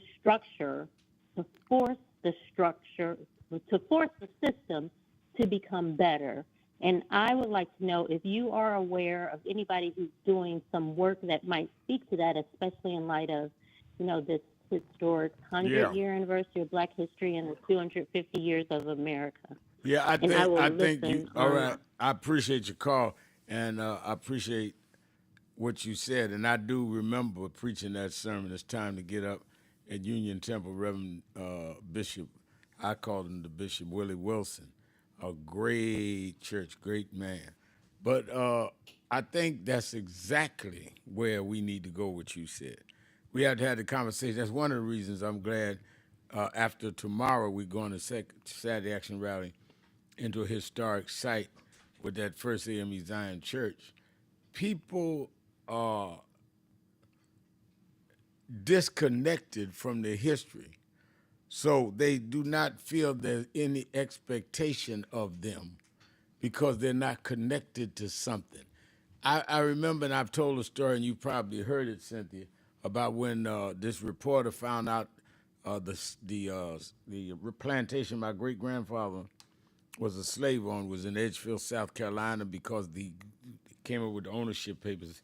And I went down there, and a guy that collects old Southern residences and plantations and all ironically had the Sharpton plantation. And I went back a couple of years later, took my daughters. But more important, I took pictures of you that watching live stream. That's me walking around the grounds when I brought Dominique and Ashley. This is my second visit. This is where my great-grandfather was a slave. Took pictures of the shack that about 20 slaves had to sleep in, and in the fields they worked in. And one of the shoehorns that was on the horses that was left there from 1700s. And I look at that every morning, before I go down to the gym and work out, because it reminds me of my roots, the blood that flows through me, and what we are committed to do. Some of us don't rise to that. So going to what you said, we need those conversations. 100-year anniversary of Black History Month also underscores how for many centuries they wouldn't let us talk about our history. Now we can talk about it, have many vehicles to express it through: social media, TikTok, Instagram, Facebook, you name it. And we're not talking about it. We are using too many of those vehicles to degrade ourselves, making songs calling ourselves the N-word and calling our women out their name, rather than to have the real conversation, because to have the real conversation will put responsibility on us. But we are responsible, not for what's going on to us, but we're responsible for what should be going on through us. Let's take a break. Be right back. More of the 20th anniversary live, keeping it real. Shopton. Be right back. Good, Joe. How you doing, pal? Good. We are now joined by the President of the United States of America, President Joe Biden. A year ago today, as president, he spoke at the breakfast this morning in Washington, and though he's out doing service, he said he wanted to call in and speak to us around the country on Keeping It Real with Al Sharpton, and I think he's done about 4 King Days with us, so this is not political. This is just who he is. Thank you, Mr. President, for calling in. Well, thank you, Al. It's not the first King Day either. I've been doing it my whole life. That's why I got involved, Dr. King. He's in the office. You know that I only have 2 busts there. One of Dr. King, I can see from my desk, and the other of Bobby Kennedy. Who, That's right. And anyway, but he's the one that got me going. As you know, most people don't know, my state was a slave state. My state was segregated by law when I got elected. My state of Delaware. We've changed it all, but although I'm not sure they know that slavery was the cause of the Civil War, but that's a different issue. No, I've heard some questions about whether they know that. Let me ask you this. I remember in 2020, you were not president yet. You were former vice president. You were thinking about running. And you came to our breakfast that I just left in Washington, National Action Network, and you told Martin III and I in the back room you were thinking about running. You would compel you to run was what you saw in Charlottesville. And the passion and outrage you had is what really helped pull you into the race to run for president. And I wanted to know if any of what you're seeing now, people that are fighting, you just had the hate crime summit at the White House with all of us from different groups. And when you see the rise in hate crimes and all of that, is any of that part of the impetus like Charlottesville was before of your running for re-election? It's a big part, Al. You know, look, I think I told you guys that, I just lost my son, Bo, who was the Attorney General of the state of Delaware, because he spent a year in Iraq near one of those burn pits, and he died. But the point was that I didn't want to get involved at all until I saw what happened down in Charlottesville. Those, the Ku Klux Klan carrying Nazi flags, coming out of the woods and the fields, carrying torches, talking about, ugly, ugly, ugly people. And the young woman was killed. And I remember talking to her mom, and they asked the then president, who's seeking to be president again, what he thought. He said, I thought there were very good people on both sides. Right. Very good people on both sides, for God's sake. And that's when I decided I had to run. I had to check with my kids, my grandkids, because, they're going to be victimized like everybody else is who takes them on. But we made the right decision, and we got a lot more work to do, Al. We've done a lot in terms of changing things around. Black unemployment is going down. Went down from 9.2% to 5.2%. 14 million jobs created. Of that, 2.8 million are African American jobs. Black wealth is up 60% since the pandemic. We got a lot more work to do. It's the fastest pace of home ownership and business ownership in 30 years. So on. I mean, we got invested $15 billion to replace lead pipes, which are affecting mainly fence-line communities, mostly black and minority communities across the board. And the kids get brain damage because of the lead in the pipes. So there's a whole lot. Record federal investments in contracts to black-owned businesses. Democrats and Republicans had the ability to do it, but I'm the first guy to come along and say that when the Congress passes money to spend money on the federal government spend the money, I get to choose who the contractors are. Well, I've made sure that we have black businesses, at least 15%. So we're making a big change, and we've also taken action to, cap insulin for seniors, and we used to for everybody. Anyway, there's a whole lot going on. And by the way, the thing, Al, you and I talked about, But things aren't pushing. They not only that, they cost money, but they saved the American public billions of dollars. Billions of dollars. For example, when we're able to, instead of paying $400 a month for insulin for diabetes, you come along and you are able to charge only $35 a month.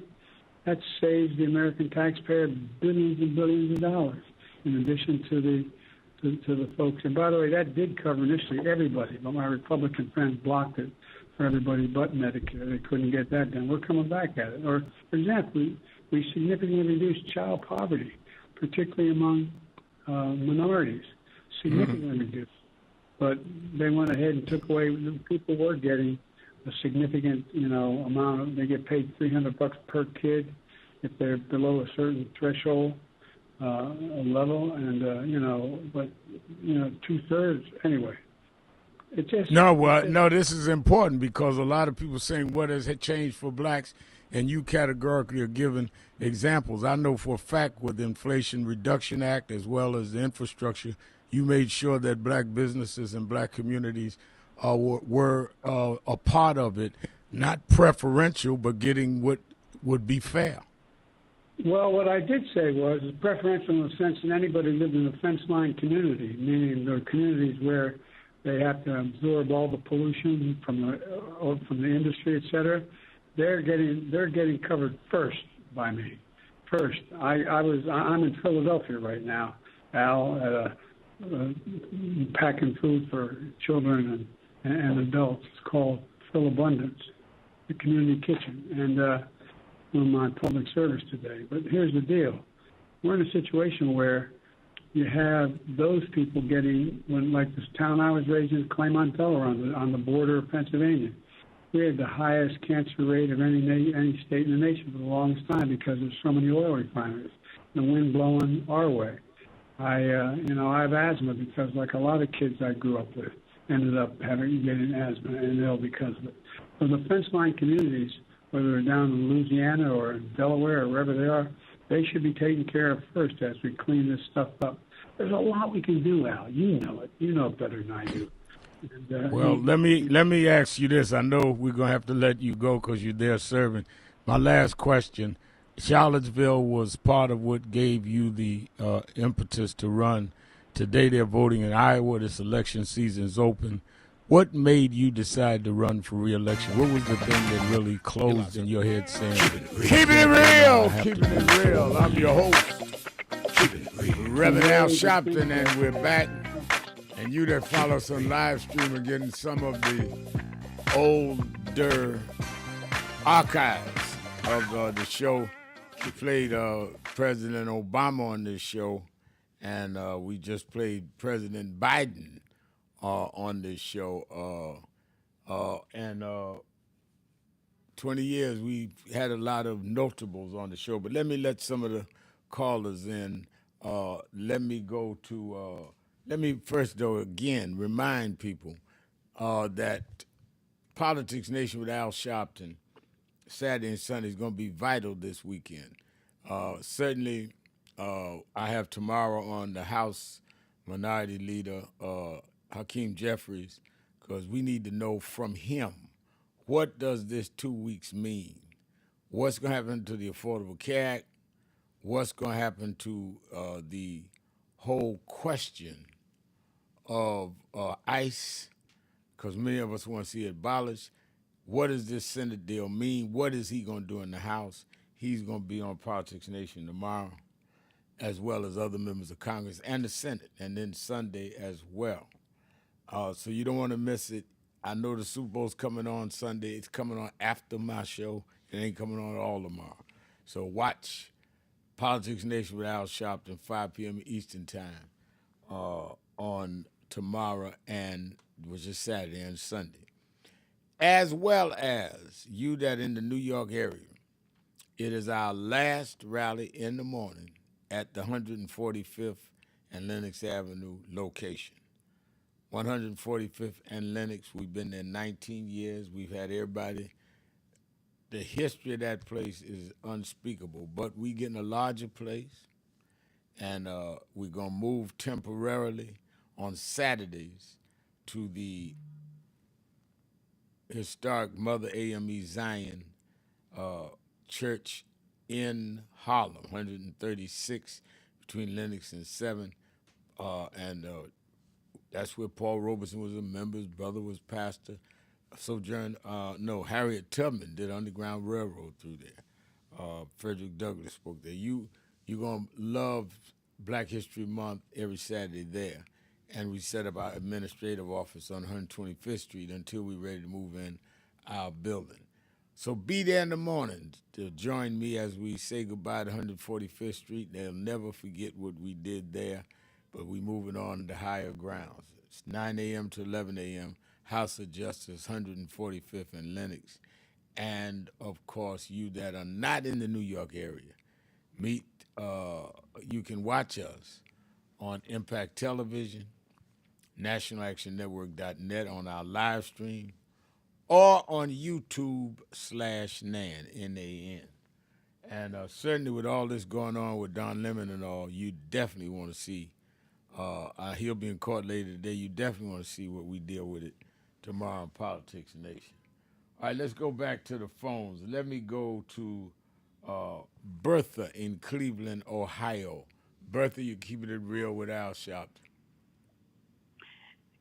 Good afternoon, Reverend. How are you? I'm doing very well. How are you?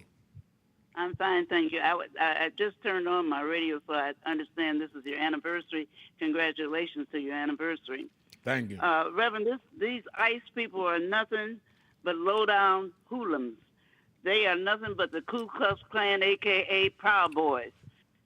And masks. When have you ever seen a federal agent with masks on? They wearing masks like the hoodlums wear when they get ready to rob somebody or rob a bank.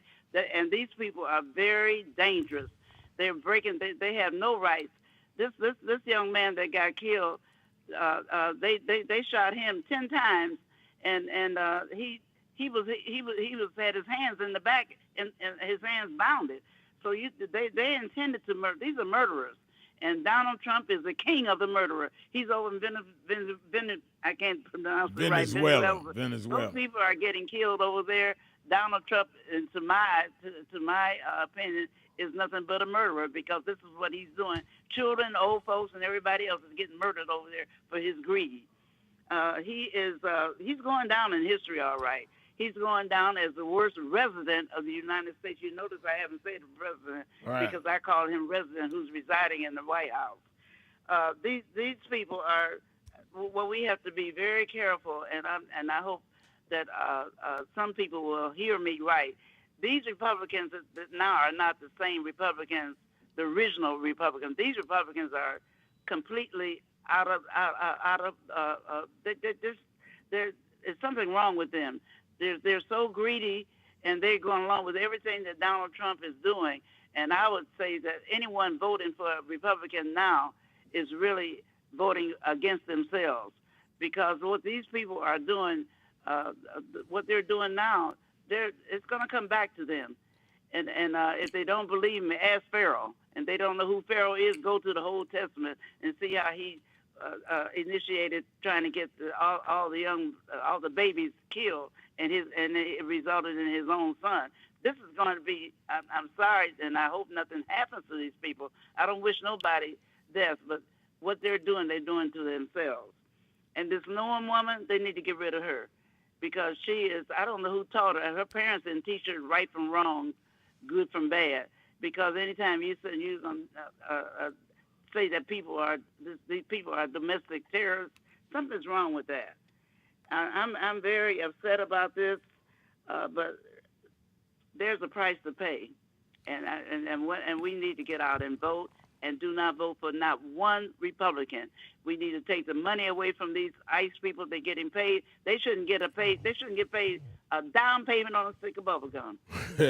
Thank you, Reverend. All right, thank you. Always good to hear your voice. Let me go to my friend in Atlanta, Georgia, northwest Atlanta, Sister D. I was on Morning Joe this morning, Sister D, talking about they went into Fulton County, and now they're trying to set up some bogus, and I'm going to have Congresswoman Lakima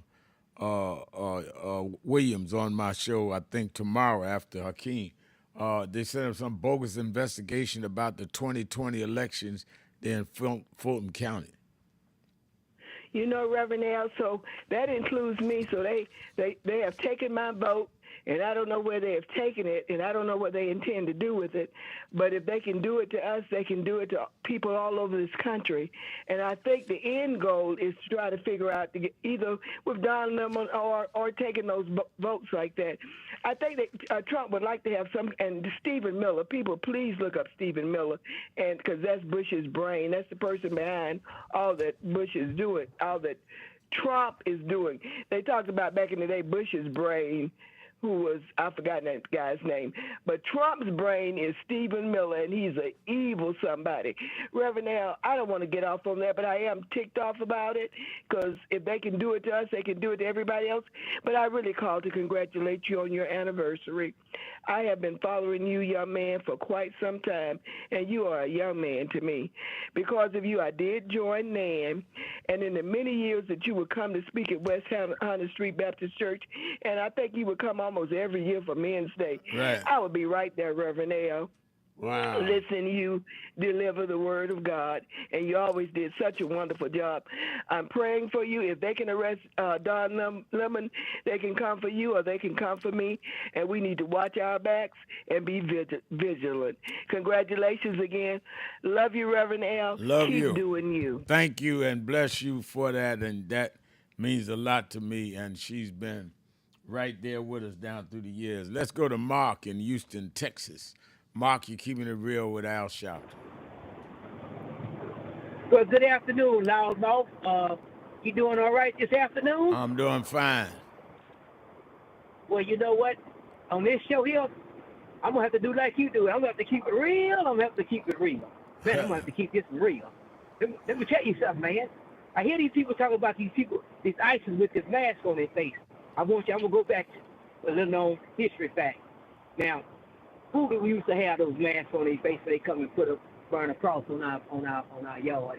I think that was the KKK that had the mask on their face. And I could be wrong, but I just need y'all to just check that out, though. But anyway, man, I think that what we see happening right now with Don Lemon and all this nonsense, we got ISIS running around shooting, killing people, taking people out their houses. Trump is just running around in other countries, kidnapping people. Is these people that's working in his cabinet, are these people ISIS too? For what we see, what they doing, what's going on in this world today, man? This is not looking good for America, Loudmouth. So at the end of the day, man, let me tell y'all something.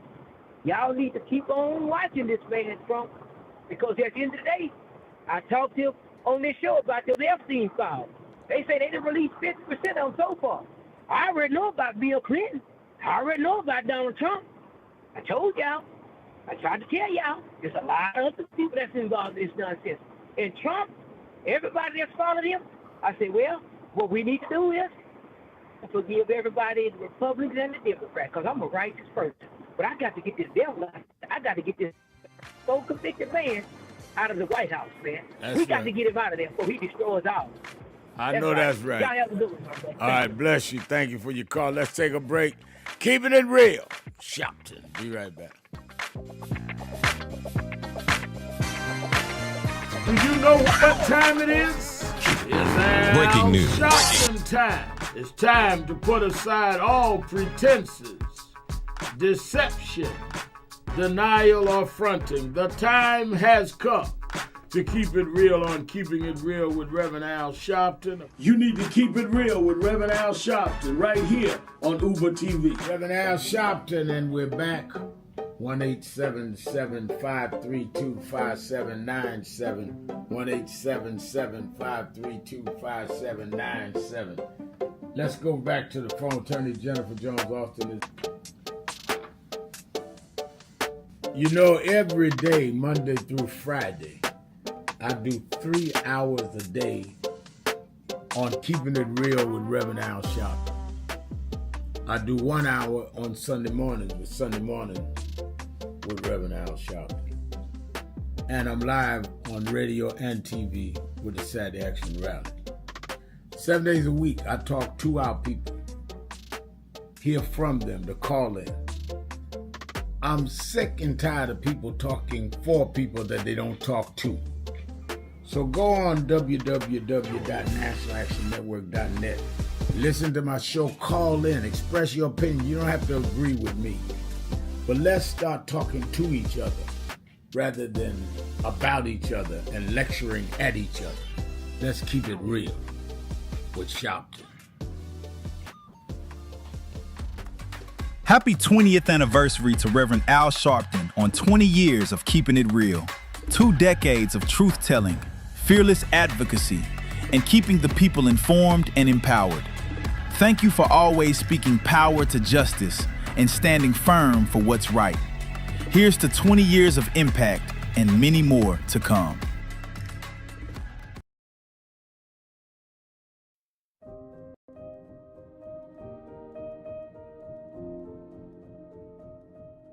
Today, an Illinois judge sentenced the former sheriff's deputy responsible for the 2024 murder of Sonya Massey to 20 years in prison.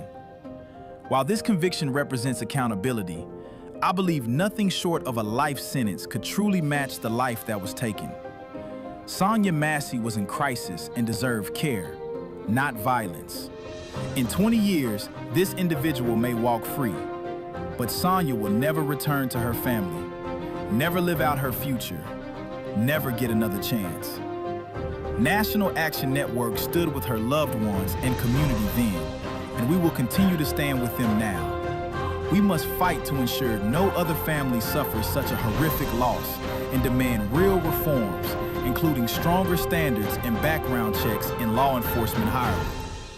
This is the work NAN has carried forward for 35 years, standing in the tradition of Dr. King, fighting for one standard of justice and refusing to be silent in the face of police violence and inequality.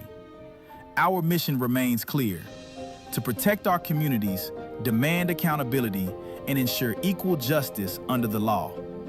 Justice must be more than a moment. It must be a movement.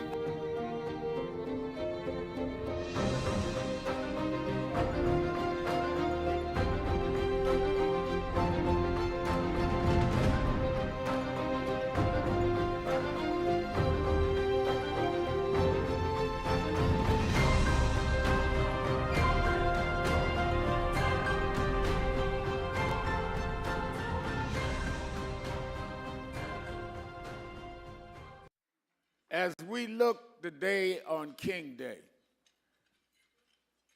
let us not forget that we had to struggle to even have this day.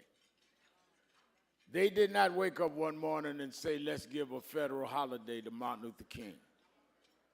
People petitioned, people marched. Mrs. Coretta Scott King, who never has gotten the credit she deserves in being the force behind this movement. Congressman John Conyers, Stevie Wonder, and others. And Ronald Reagan, who had called Martin Luther King a communist, ended up being the president that had to sign the bill for Martin Luther King's federal holiday. The reason why we know struggle works is this holiday is a result of struggle, signed by a president that never thought it would be. Let us remember now, as we bring our children and grandchildren up to Potomac, that they can see the Washington Monument, the Lincoln Memorial, the Jefferson Memorial, and one memorial that never served as president, but changed this country more than any other American, Dr. Martin Luther King, Jr. But we gather this morning because everything Dr. King stood for is at risk. As we speak, we're waiting to see what the Supreme Court will do with Section 2 of the Voting Rights Act, one of the major achievements of the King movement. As we speak this morning, this sitting president has declared war on DEI, diversity, equity, and inclusion. which is the core of the Civil Rights Act of '64.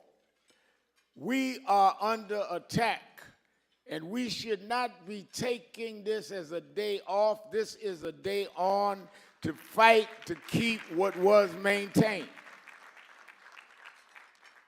To see, I remember 6 years ago, Martin III and I were in Minneapolis leading the marches around George Floyd. I did the eulogy at his funeral. 6 years later, we see a white female, unarmed, killed in Minneapolis. We see people being racially profiled. We see that there are those that would want this to be the last federal holiday named after King. Don't you be deceived. This sitting president and his cohorts would want to end Martin Luther King Day. But just like we will not let them end this day, we will not let them end voting rights and Civil Rights Act and DEI. It's not enough to remember and honor the dreamer and let them kill the dream. And that's why National Action Network has every year started in Washington, D.C. with this breakfast, and then we go to New York with our public policy forum. And every year we try to set an agenda and go into April. We always have our national convention in April, which is the month Dr. King was killed, to say that they killed the dreamer, not the dream. And those of us that come out of that movement is going to continue to fight. This April will be our National Action Network is 35 years old in this April at our convention. One of the things, though, we've been most proud of is to try to keep the assignment that we were given. As I said, Mrs. Coretta Scott King never got the credit she was due. She's the matriarch of this movement. You must know that Dr. King was in Boston, had graduated Morehouse College, 19 years old, went to Boston University, an Ivy League school at a time many blacks couldn't get in them. Met a young lady who was in conservatory, was going to be an opera singer from Marion, Alabama, Coretta Scott King. They decided to go back south. A lot of blacks that went north and had their upper movement never wanted to go back south. But for whatever reason, Dr. King wanted to go back south. And Mrs. King stood right with him and went to Alabama and ran into history. It is always those that accept the calling that change history.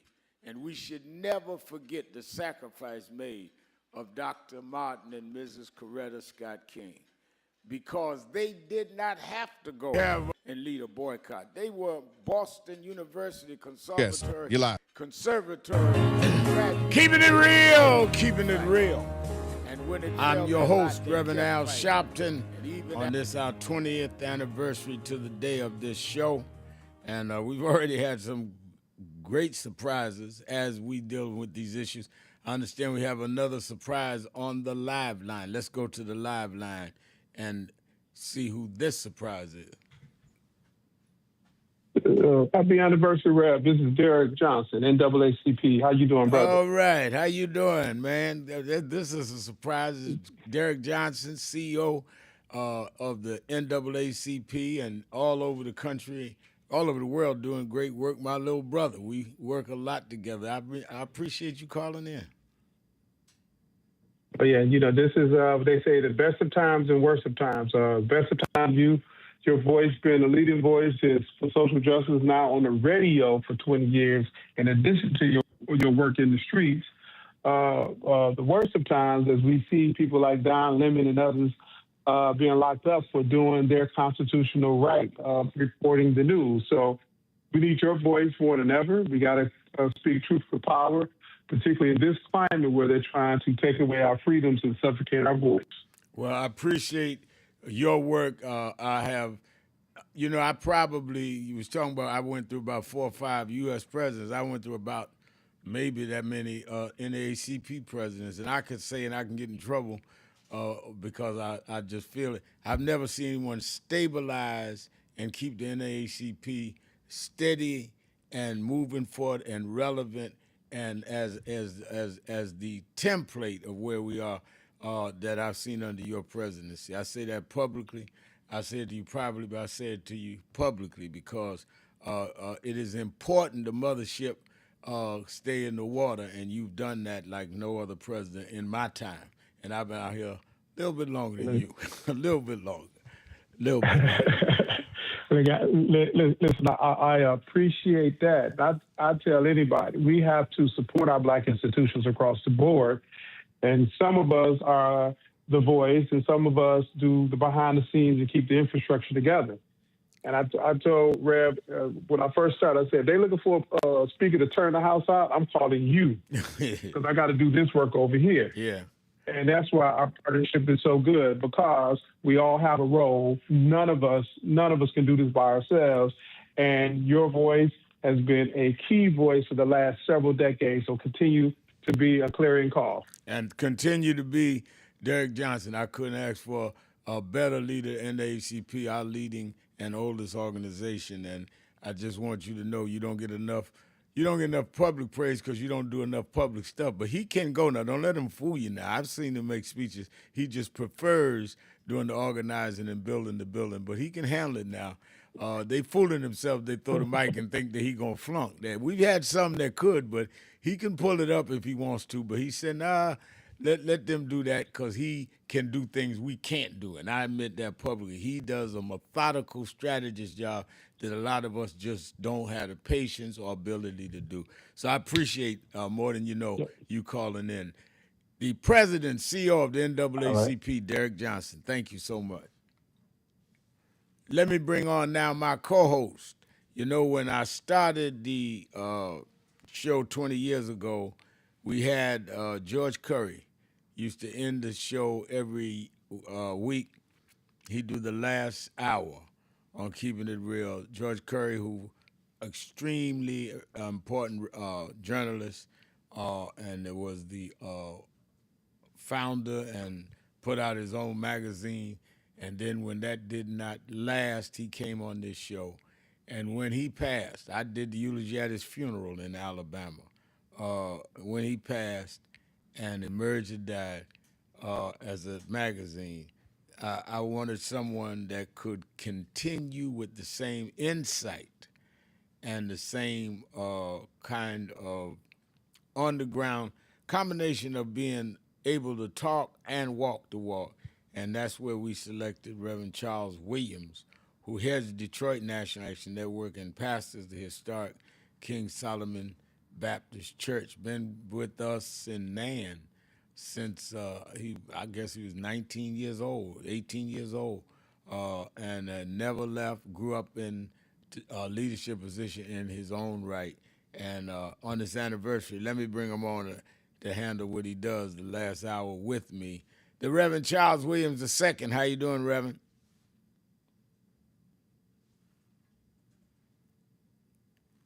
Is he on mute? I can't hear him. Hello. Yeah, hello? I hear you now. Hello.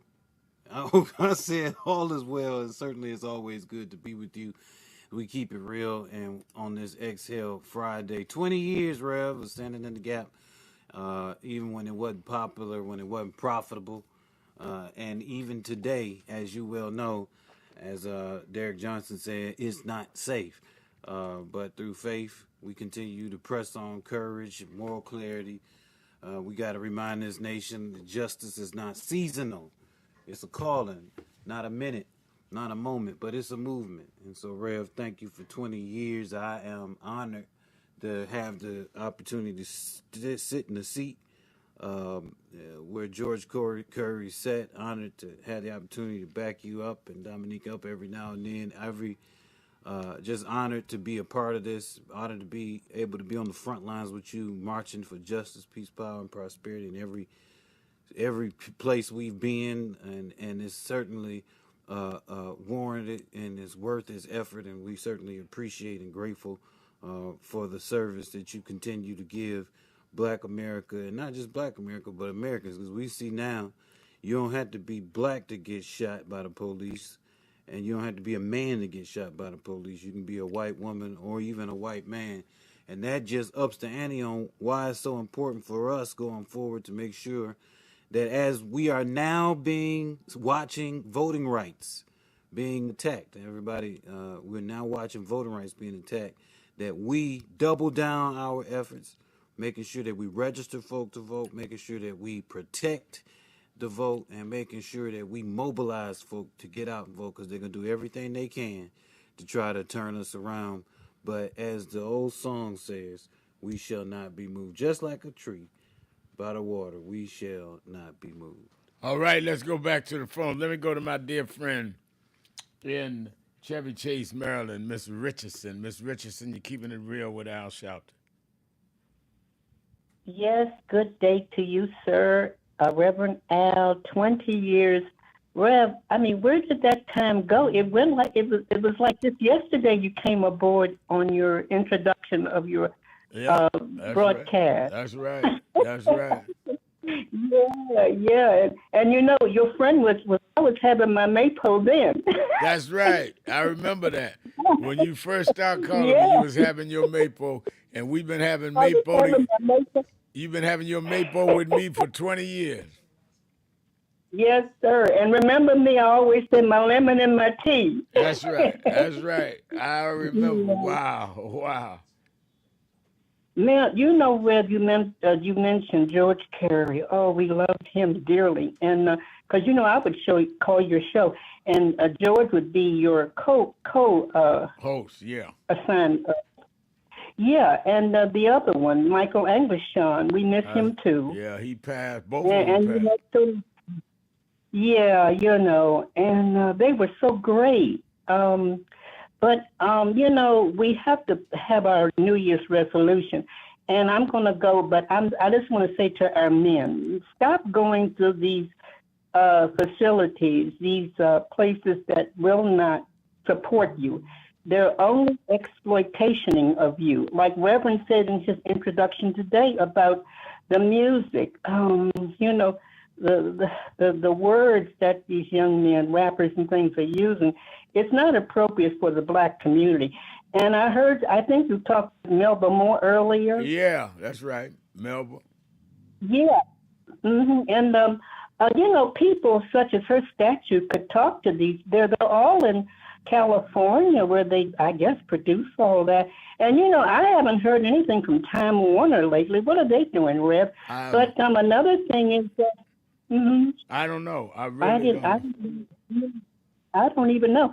But you remember when the First Lady of Soul called you, Aretha Franklin called you one time. Oh, yeah. She called a couple of times. Yeah, she called a couple of times. And James Brown called.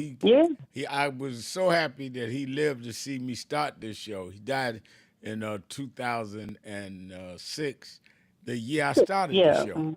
The year I started the show. Yeah, because him and Gerald Ford passed that same month. Remember the former president? That's right. Gerald Ford. That's right. Yeah, they both. I think started. They both went that same week, wasn't it? When they passed. I think it was a few days apart. And I never growing up, and when James Brown took me in to support my youth group, and Aretha used to come through with her father when I was a boy preacher. I never thought I'd live to see where I would speak at both of their funerals. You just talent like that, you never think is going anywhere, which is why we ought to appreciate people while we have them. Yeah, that's true. Yeah, but ending, I just want to say, let's folks think of a new resolution to our problems. But like Reverend says, nobody's going to free us but us. We're the only ones going to free ourselves. You know, because see, the Anglo-Saxon and Black men never say it. I don't know why, but they always, you know, they want to jump on the Jewish folks for some reason. I don't know. But, you know, they need to start looking where it really stems from, the stealing of Black tradition and Black, and you know, the things that they stole from them from the time that they were in the caves, and the African people would be building up their countries and things. And the Anglo came in there, the colonists came right in Africa, Germany, and all these places, England, Poland. They all colonized there, and the same thing is going on there. They have the white leadership going on there, and they're not doing much for the down and out, like they should be. But I just want to say, men, we need to have our men realize that when they go to prison every time, and many of them go in there over and over and over, stop doing it, because see, they only applaud you. Trump people and Anglos who are like that they only applaud when you're going in there, because you're making money for the prison system to keep you there, right, Reb? That's right. all they're doing. And like a revolving door. Thank you for your call. Let's take a break. We'll be right back. Keeping it real. Shopton. Be right back.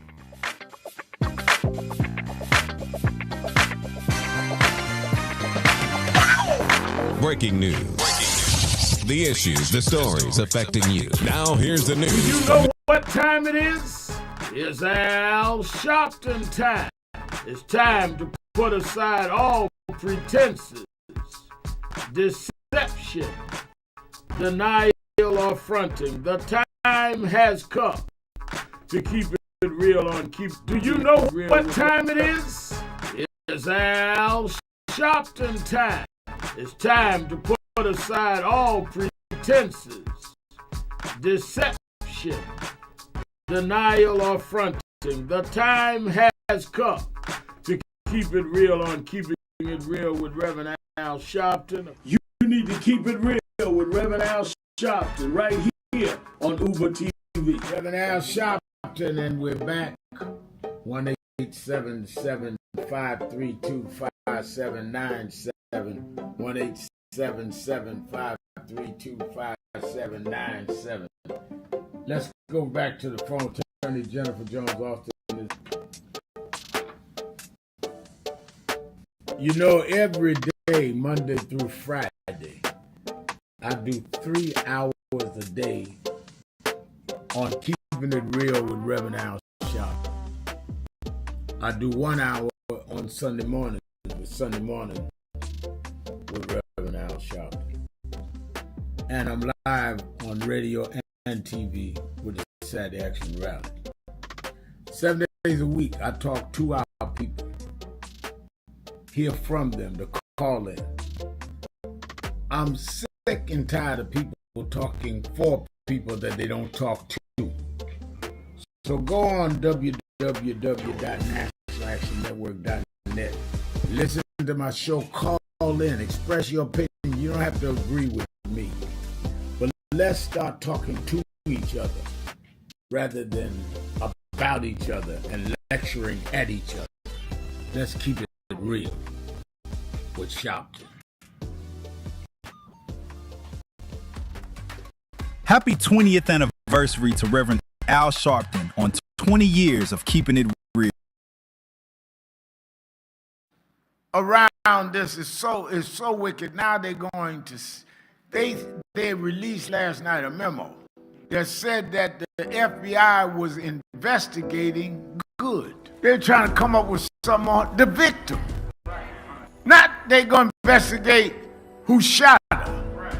The ICE agent shooting in the head 3 times. They're going to investigate her.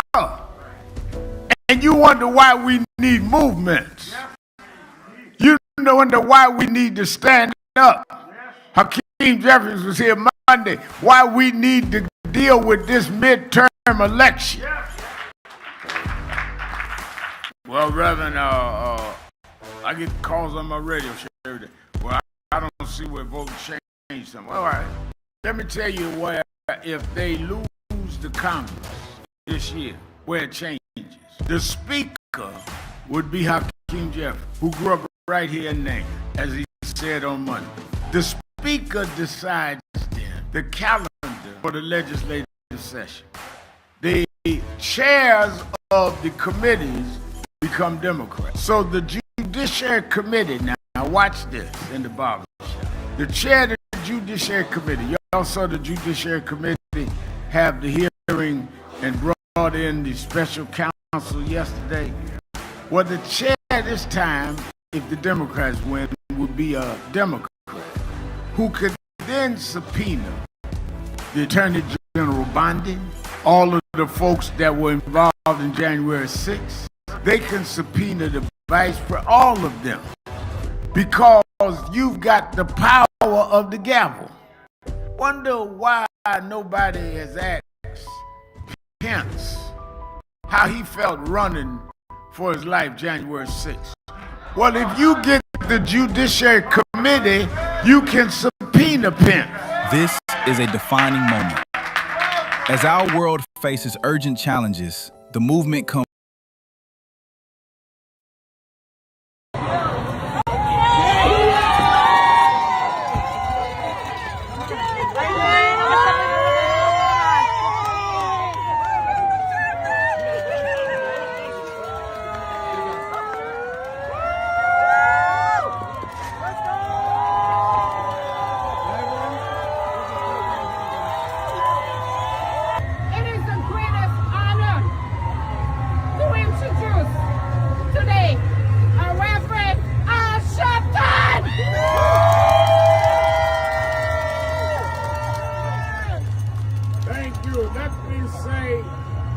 I wanted to come today on Martin Luther King Day, because Martin Luther King died in Memphis fighting for wages for garbage workers.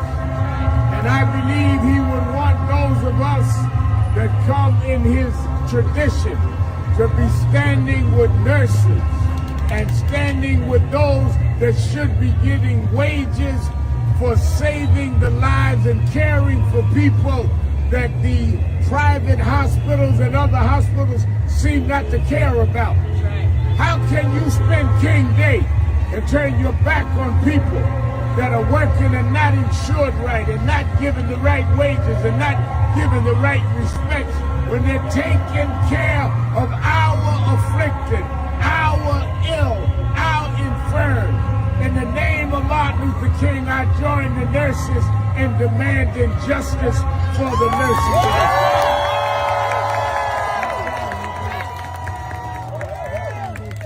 This is not only a labor issue, this is a civil rights issue. This is a human rights issue. It's an issue that black and white, Latino, Asian, all can stand together. Because those that want to make profits out of people's illness, rather than pay for those that care for them, that stand for them, that are there when their families are not there in some cases. So we had to come on King Day. Many of the dignitaries came to the House of Justice, but I left to come and stand here with them to let them know that Martin Luther King Day is a day to stand up for those that are standing in the cold, but they never left the patients in the cold. No justice. No peace. No justice. No peace. No justice. No peace. No justice. No peace. No justice. No peace. All right. Thank you, Mr. Sharpton. Reverend Sharpton, how do we begin to make peace with our past? I don't think it's our obligation to make peace with our past. I think it's our obligation to learn from our past and to understand that soon we gonna be the past. I mean, a lot of us act like we gonna be permanent and that the past is the past. If we draw on the strengths of the past and uphold the dignity and the integrity of our people, and then perform it at our highest level in our generation, as Dr. Moss said, that's our obligation. You know, one of the reasons that I've been so concerned about this cultural tone that we're in now is a lot of us have lost the dignity that our community has shown from Jamestown to now. I've questioned some of the artists that no longer sing to uplift us. And there's never been a generation that didn't use our music and our culture to lift us up. And the excuse is where they say, well, we just want to show what's there. But we never just accepted what was there. We always looked at what was there and looked through it and brought our people the way it needed to be. So in slavery time, we were singing Go Down Moses and Swing Low Sweet Chariot. We wasn't singing about the cotton picking nigga in the field. That's what we saw, but that's not what we sang. In slavery,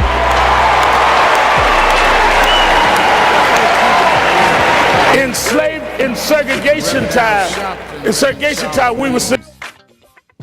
Is our co-host 1-877-532-5797, 1-877-532-5797, and also you can go on the message board at www.nationalactionnetwork.net.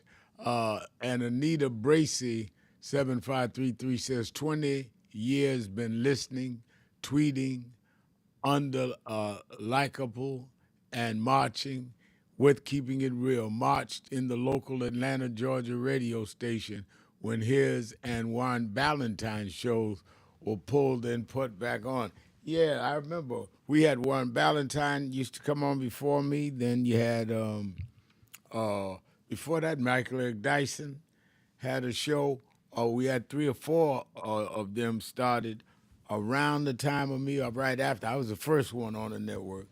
And then I tried to, I can say, Reverend Williams, I showcased a lot of people that went on and did very well.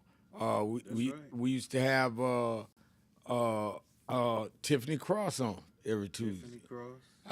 I used to have Angela Ryan on. When I started a TV show, I had Angela. Angela talks all the time about first few times she was consistent on television was on my show. I remember the young sister that became a judge on TV. I'm trying to think of her name that I used to put on. So I thank God I've stayed out here long enough to see some of the people that I felt had something to say and some talent emerge and become something that vindicated. They don't have to stay with me, just do something. And it proved that they were of value and still are. Evangelist Ramsey saying, congratulations, Reverend Sharpton, 20 years of keeping it real. Grace, peace to the Nan family and all listeners. Glad to be attached to the Nan family as a lifetime member and a supporting the mission statement and consistent in standing up for justice. Let me also say this. I think that we are due 20 years of respect to Fatim Muhammad, my senior producer. That's right. Been with me since day one. Fatim joined the movement in the late 80s when I was still with the Slave Theater in Brooklyn, and when I left in 91 and started National Action Network, he went with me. In fact, when this white assailant stabbed me leading a march in Bensonhurst over the racial killing of Yusuf Hawkins, Fatim was there in the schoolyard. He was one part of my security team. And he went on, M. Toomey, the great artist M. Toomey, used to host a show on the local KISS station in New York, and along with Bob Slade and Judge Pickett. And Fatim became one of the producers, then the producer. And then as they went on, all 3 of them are dead now, he became the host. So he not only still produces Keeping It Real, he hosts the talk show in local New York station, WBLS FM, the local FM in New York, hosted every Sunday morning, held that audience. And his co-host is Jennifer Jones Austin. So all these roles come together, but I have to give a big shout out to him. 20 years, he been there the whole time and made it work. And we've done everything on this show from, like I said, had presidents to having the Imus. I remember years ago when Imus called them girls' names and I called for him to be fired, and he thought if he came on my show and apologized that he'd get away with it, and I and him debated, and he ended up getting fired. We did that on this show, Keeping It Real. And Imus was as big as you could get at that time, but he called them girls nappy-headed H's, and I went off, and we won that fight. And I think that we gonna win some more fights. We got to keep fighting. Every time you think it's over, God will let something happen to let you know it's not over yet. This Don Lemon thing is another wake-up call. And I think that we just need to stay ready because these people ain't giving up and we can't give up. And I think that that is imperative. And Reverend Williams, how long have you been on Fridays now? Since George? Wow, I don't. It's been at least probably if it's 20 years, I would say at least 10 of those years I would have been. Yeah, 10 of those. I've been married 11 years, and the first year I got married, George passed away, and so it's been about 11 years now. And but I have to say, you have been a foundation factor for many people across this country in terms of folks who we look at as leaders and folks who are out there in the movement, whether they're on television, whether they're on radio, or whether they're out there in the marching fields.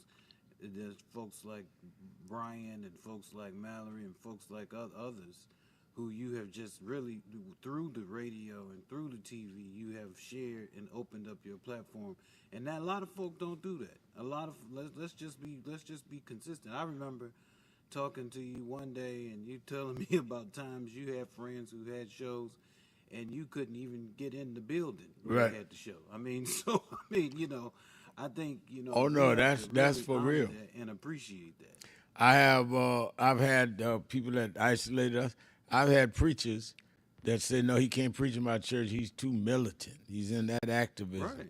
And then once I became quote more acceptable, they told me, "Oh, we go way back." Yeah, we do, but you won't tell them how way back. I was barred from your place, but one of the things I did my morning thoughts every morning before I work out. I always give some morning thoughts and then weekend assignments.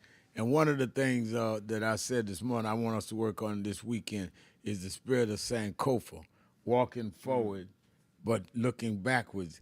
Looking backwards, it comes out of Ghana where you dwell and maintain the wisdom of the past. Because you're moving forward you with wisdom. And that's the Sankofa moment. Let me go to the live line. I think we have another guest before I go to the break. Hello. Hello, this is Bishop Jordan. Hey, how you doing, Bishop? Congratulations, man of God. All right. You laughed.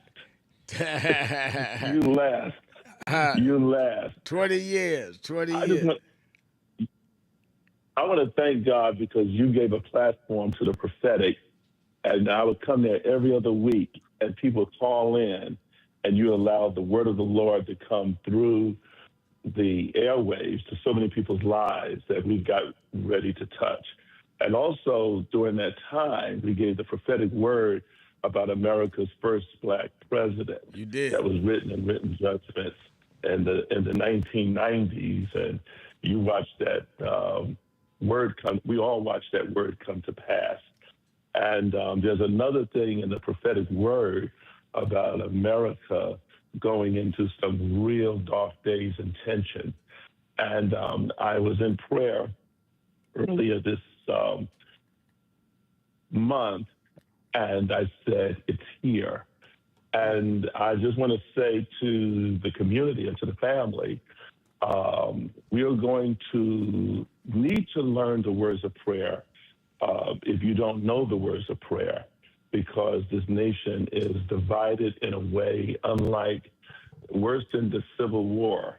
So it's going to be a call for the right kind of leadership, because the one thing we do know is that Egypt didn't keep the children of Israel in bondage. It was the lack of a Moses emerging. And so it's now time for the Moseses to begin to emerge. that will begin to lead people into a new freedom. Thank you. Wow, well, I appreciate you. One of the callers said he missed you coming on the show. We gotta work that out. You gotta come back on at least every couple of weeks. We gotta do that because we need a prophetic word to get us through these times. And I read the messages, the prophetic messages you give me. I read it every day when I wake up and at night. So I know where I belong in this, and I'm gonna keep doing it. All right. Thank you, Bishop E. Bernard Jordan. Thank you. Let's take a break. Be right back. Keeping it real. Sharpton Williams. Be right back. Good morning, everybody. Governor Westmore. And as a former honoree of the National Action Network's Dr. Martin Luther King Jr. Breakfast, I want to begin by recognizing the leadership of this great organization. My guy, Reverend Sharpton, you're one of a kind. You've dedicated your life to safeguarding and advancing Dr. King's legacy, and I couldn't be more grateful for the way that you have blessed the lives of so many, including mine. I also want to thank Ebony Riley and her team and Andrea Waters King and the entire King family. Your work continues to shape national conversations about equity and justice, and you inspire so many to pursue their own path in public service. And finally, I am thrilled to congratulate today's Visionary Award recipient, my guy, Mayor Brandon Scott. Mr. Mayor, you deserve this honor. Your leadership is turning your vision for Baltimore into a Baltimore where we can all thrive, helping to drive down historic lows in crime. A Baltimore that has one of the fastest growing economies in the country. You've been an incredible partner in this work, my man. A strong leader for the city, and most importantly, a devoted friend and father. So congratulations, Brandon. And thank you to everyone here who is working to strengthen our communities, to broaden opportunities, and most importantly, to serve the people. Good morning, everybody. I hope the coffee has kicked in by now. I want to start by thanking your leader, the Reverend Al Sharpton, and everyone at the National Action Network for 35 years of standing up for civil rights and opportunity for everyone. You reminded us that change doesn't happen overnight, but it does happen, as long as we don't give away our power. I also want to recognize my friends, Martin Luther King III and Andrea Waters King, who continue to be such an important part of this movement. Finally, I want to congratulate another great friend, Eric Holder, on this well-deserved honor. Eric was obviously an outstanding Attorney General, and after the career he's had, he could have easily decided to ride off into the sunset. Sometimes I think that his wife Sharon wishes he had, but that's not who Eric is. Instead, over the last decade, he's built the National Democratic Redistricting Committee into a leading force in the fight against gerrymandering. And thanks to them, we've been able to push back some of the worst attempts to undermine our elections. It speaks to Eric's love of country, but also his recognition of how important this work is. He understands that our democracy isn't self-executing. We have to fight for it each and every day. And that's going to be especially true as we head into the midterms later this year. So, thanks to Eric and his team for doing everything they can to put our elections on a level playing field.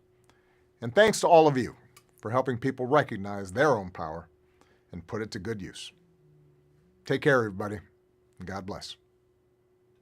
So who is Al Sharpton anyway? Who is this 33-year-old preacher without a church? A number of black New Yorkers as well.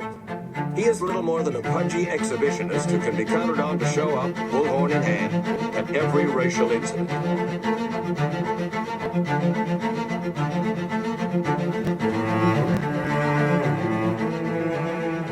I often quote Mark Twain saying, the two most important moments in life is the moment you are born and the moment you find out why you were born. I had a very troubling conversation the other day that prompted me to do this little video. Young man that I've known a while came to me and he was crushed. I mean, really crushed, because people were criticizing his work. He's in the ministry, but he's also an actor. And he said He couldn't understand why people were jumping all over, criticizing him, trying to find scandalous and derogatory things about him. And I told him, I said, you know, you very young. You don't know the road I've traveled. They call me everything but a child of God. A blabbermouth, a loudmouth, too flamboyant, an agitator, a racist, I had to learn. Yeah, right. I was not defined by how others saw me. I was defined by how I saw myself and whether I was being true to myself. Some of you watching this don't like me. And it doesn't matter as long as I know what I'm doing. And I like me for being real. So I'm doing this video to say to you, whoever you are, and whatever you do, you may not be in ministry or social justice, none of this stuff, but don't live your life worried about opposition or people that don't like you. You can turn that around. Use me as an example. The same people that call me a scam artist, a con artist, a sellout, or racial hustler and all, I kept going. And the people I respected started respecting and publicly embracing my work. When Coretta Scott King, the widow of Dr. Martin Luther King Jr., had this to say about Al Sharpton. A leader who has protested injustice with a passionate, unrelenting commitment to nonviolent action in the spirit and tradition of Martin Luther King Jr. And I am talking about your leader, our leader, the Reverend Al Sharpton. The other thing that hasn't changed is the National Action Network's commitment to fight injustice and inequality here in New York City and across America. And that's not only a testament to Reverend Sharpton, it's a testament to all of you who are here tonight. First and foremost, to Reverend Sharpton. I saw him when he first came on the scene, and I have marveled at his tenacity, at the development of his intellect, and his devotion to our movement, and much he has contributed to the world we are experiencing. I am honored, and I must say that when I had my debate with Dr. King on the issue of the church and religion, he didn't warn me that after his departure, his space would be filled by another preacher, and that preacher would be Al Sharpton. All you want in life is people that matter to you to say you did all right. And more important, that you can look in the mirror and say you did all right. Thank you, Rev. Thanks for that introduction. Look, we've known each other for a long time. I'm grateful not only for your leadership and partnership, but quite frankly, more importantly, for your friendship. And thanks to all of you, members of our nation's most important civil rights organization. You have been, over all of your years, such an extraordinary leader. You are a voice of truth, a voice of conscience, a voice of practicality about what we Keep it real. Keep it real. I'm your host, Reverend Al Sharpton, and be back 1-877-532-5797. 20th anniversary, y'all, and we gonna try to do it.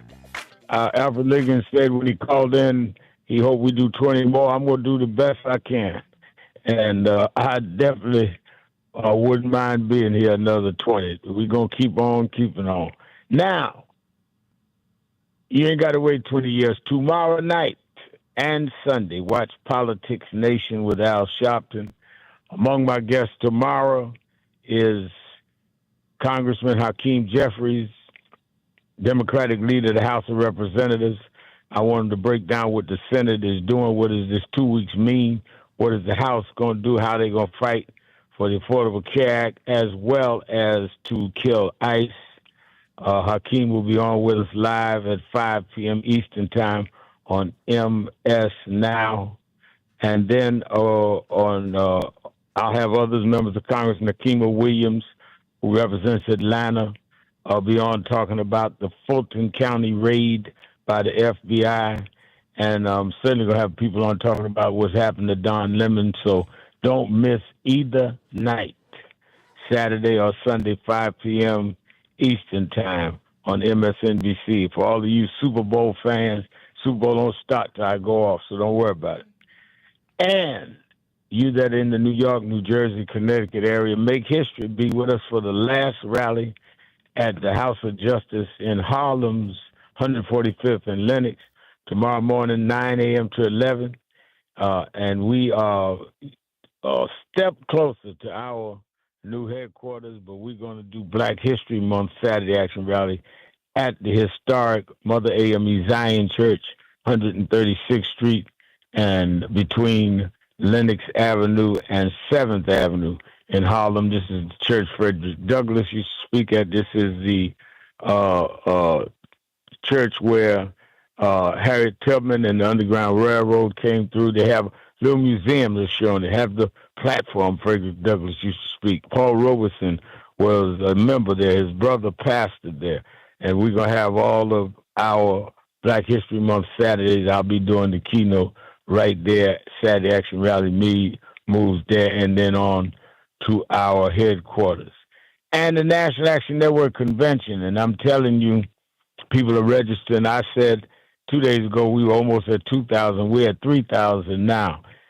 People coming, registering, saying, I want to be there for the workshops. I'll be there 1 day. I'll be there 3 days. I'll be there all 4 days. The hotel is already getting a lot of bookings. Register now so you know you can get in the workshops. It's all free. It's all free and it's all needed. All you have to do is go to www.nationalactionnetwork.net, www.nationalactionnetwork.net, or go online to www.nationalactionnetwork.net or call in the toll-free number, 1-877-626-4651. Reverend Williams, what's going on at Detroit Nan in the morning? Well, Rev, we are on the hunt here. You know, when I say on the hunt, I mean we got the fight ahead of us. ICE is starting to show up in Detroit and in the southeastern Michigan area, and we will have our police chief and others who will be giving us an update on the operation, how we will be proceeding here in Detroit. Mary Waters, Councilwoman Mary Waters, put together a proposal that you can't wear no mask in Detroit, for no police officers can wear any mask in Detroit. So there's a lot of action and a lot of things that we're going to be dealing with tomorrow. I want you to make sure you're there because that's where we plan the action and we move on the action. Don't wait for a tweet or say Facebook. Wait, just get there in person. 6100 14th Street at the historic King Solomon Baptist Church, 6100 for the National Action Network Saturday Action Rally. All right. Let's go back to the phones. Let me go to the inimitable and irreplaceable leader, activist extraordinaire, president of the Greater Cleveland chapter of National Action Network, Cleveland, Ohio, Reverend Dr. Sister Marcia McCoy. Well, we certainly appreciate your years of service, Reverend Dr. Professor Al Sharpton, the Honorable. It's amazing at how many years you have been in the media spotlight. We needed it then, we need it now, until our wonderful Midwest Region Director, Reverend Dr. Charles Williams II. We appreciate the work that the both of you all are doing. And I thought about when they raided over there in Georgia. Lord have mercy. I don't know if anyone is familiar with that film called Unprecedented during that 2000 presidential election with the hanging chads and everything that transpired over in Florida when they actually stole the election. And here we are again. But I'm not going to hold you, but I'm so glad the National Action Network exists. Our two judges, National Action Network members, are on the bench. They are now on the bench, 2 members of National Action Network.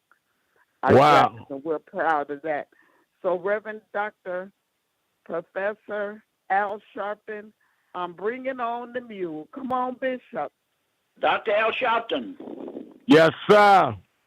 Dr. Charles Williams. Yes, sir. Hold my mule, my brother. I got you, Reverend. Never would I and the whole lot of others have dreamed or imagined in this day and time that we would have a president of the United States of America, a man occupying the Oval Office who is as flawed as the present occupant, Donald J. Trump. A convicted felon, 34 falsifying business records as part of an alleged business money scheme to influence the 2016 election, an immoral, serial, proverbial, habitual liar who has told 35,000 lies in the last few years and still lying, a 10-year love affair with a corrupt, convicted sex trafficker and a rapist, Jeffrey Epstein, who preyed on young girls as young as 11 and 14 years of age. He is now cottoning the incarcerated woman who procured the victims of this vicious crime, blackmail. A wannabe king and dictator who will weaponize the federal government to punish who he perceives as his personal enemies. A man who would organize to let loose ICE agents who kill people in blue democratic states and cities mostly led by black males. A stone devoted and dedicated white supremacist who calls Nazis good people, disrespects and denigrates women, obliterates diversity, equity, and inclusion, and has zero respect for the Congress, the Constitution, and the welfare of the nation. Hundreds and thousands of people were killed by his response to the COVID crisis by asking people to drink bleach. He organized and initiated an insurrection against the government that killed police and decimated law and order, then pardoned the perpetrators and is now hiring them as thugs in the sin of immigration and customs enforcement, gun-toting, mask-wearing, Gestapo boots intimidators who kill men and women with impunity. This man is no friend of labor, hates public education to the extent of getting rid of the Department of Education. He goes so far as to make his hatred of black people that he pays white people to come to America while he's trying to ship out people of color. There is no depth for his disdain for the Congress, the law, and the Constitution. He is the personification of bigotry, racism, and discrimination. He cut Social Security and canceled health care for the poor while cutting taxes for the rich and the famous, millionaires and billionaires. Tears apart the White House down to build a golden ballroom for his rich buddies. Worst of all, he has almost wrecked NATO that was erected to prevent nations from war activity. Now he's the provocative instigator of invading neighboring countries like Venezuela, threatening to take Greenland, Mexico, Cuba, and the Panama Canal. Well, the way we got into this sorry mess, Dr. Sharpton and Dr. Williams, the way we got into this sorry mess is the way we can begin to get out. November 2026, let's go to the polls, flip the House of Representatives and the U.S. Senate, and get rid of the puppet Speaker of the House, Johnson. Thank you, Doctor. All right, thank you and bless you. And we are out of time. I thank you, and let me say to you, Reverend Williams, let me thank you. Let me thank all of you that listened in, called in for 20 years and couldn't get through. That couldn't get through today, but have been with us for the last 20 years. We love you. We thank you. And remember, whatever you do, wherever you go, however you feel, tell somebody, tell anybody, tell everybody. Reverend Al told you personally, keep it real. Keep it real.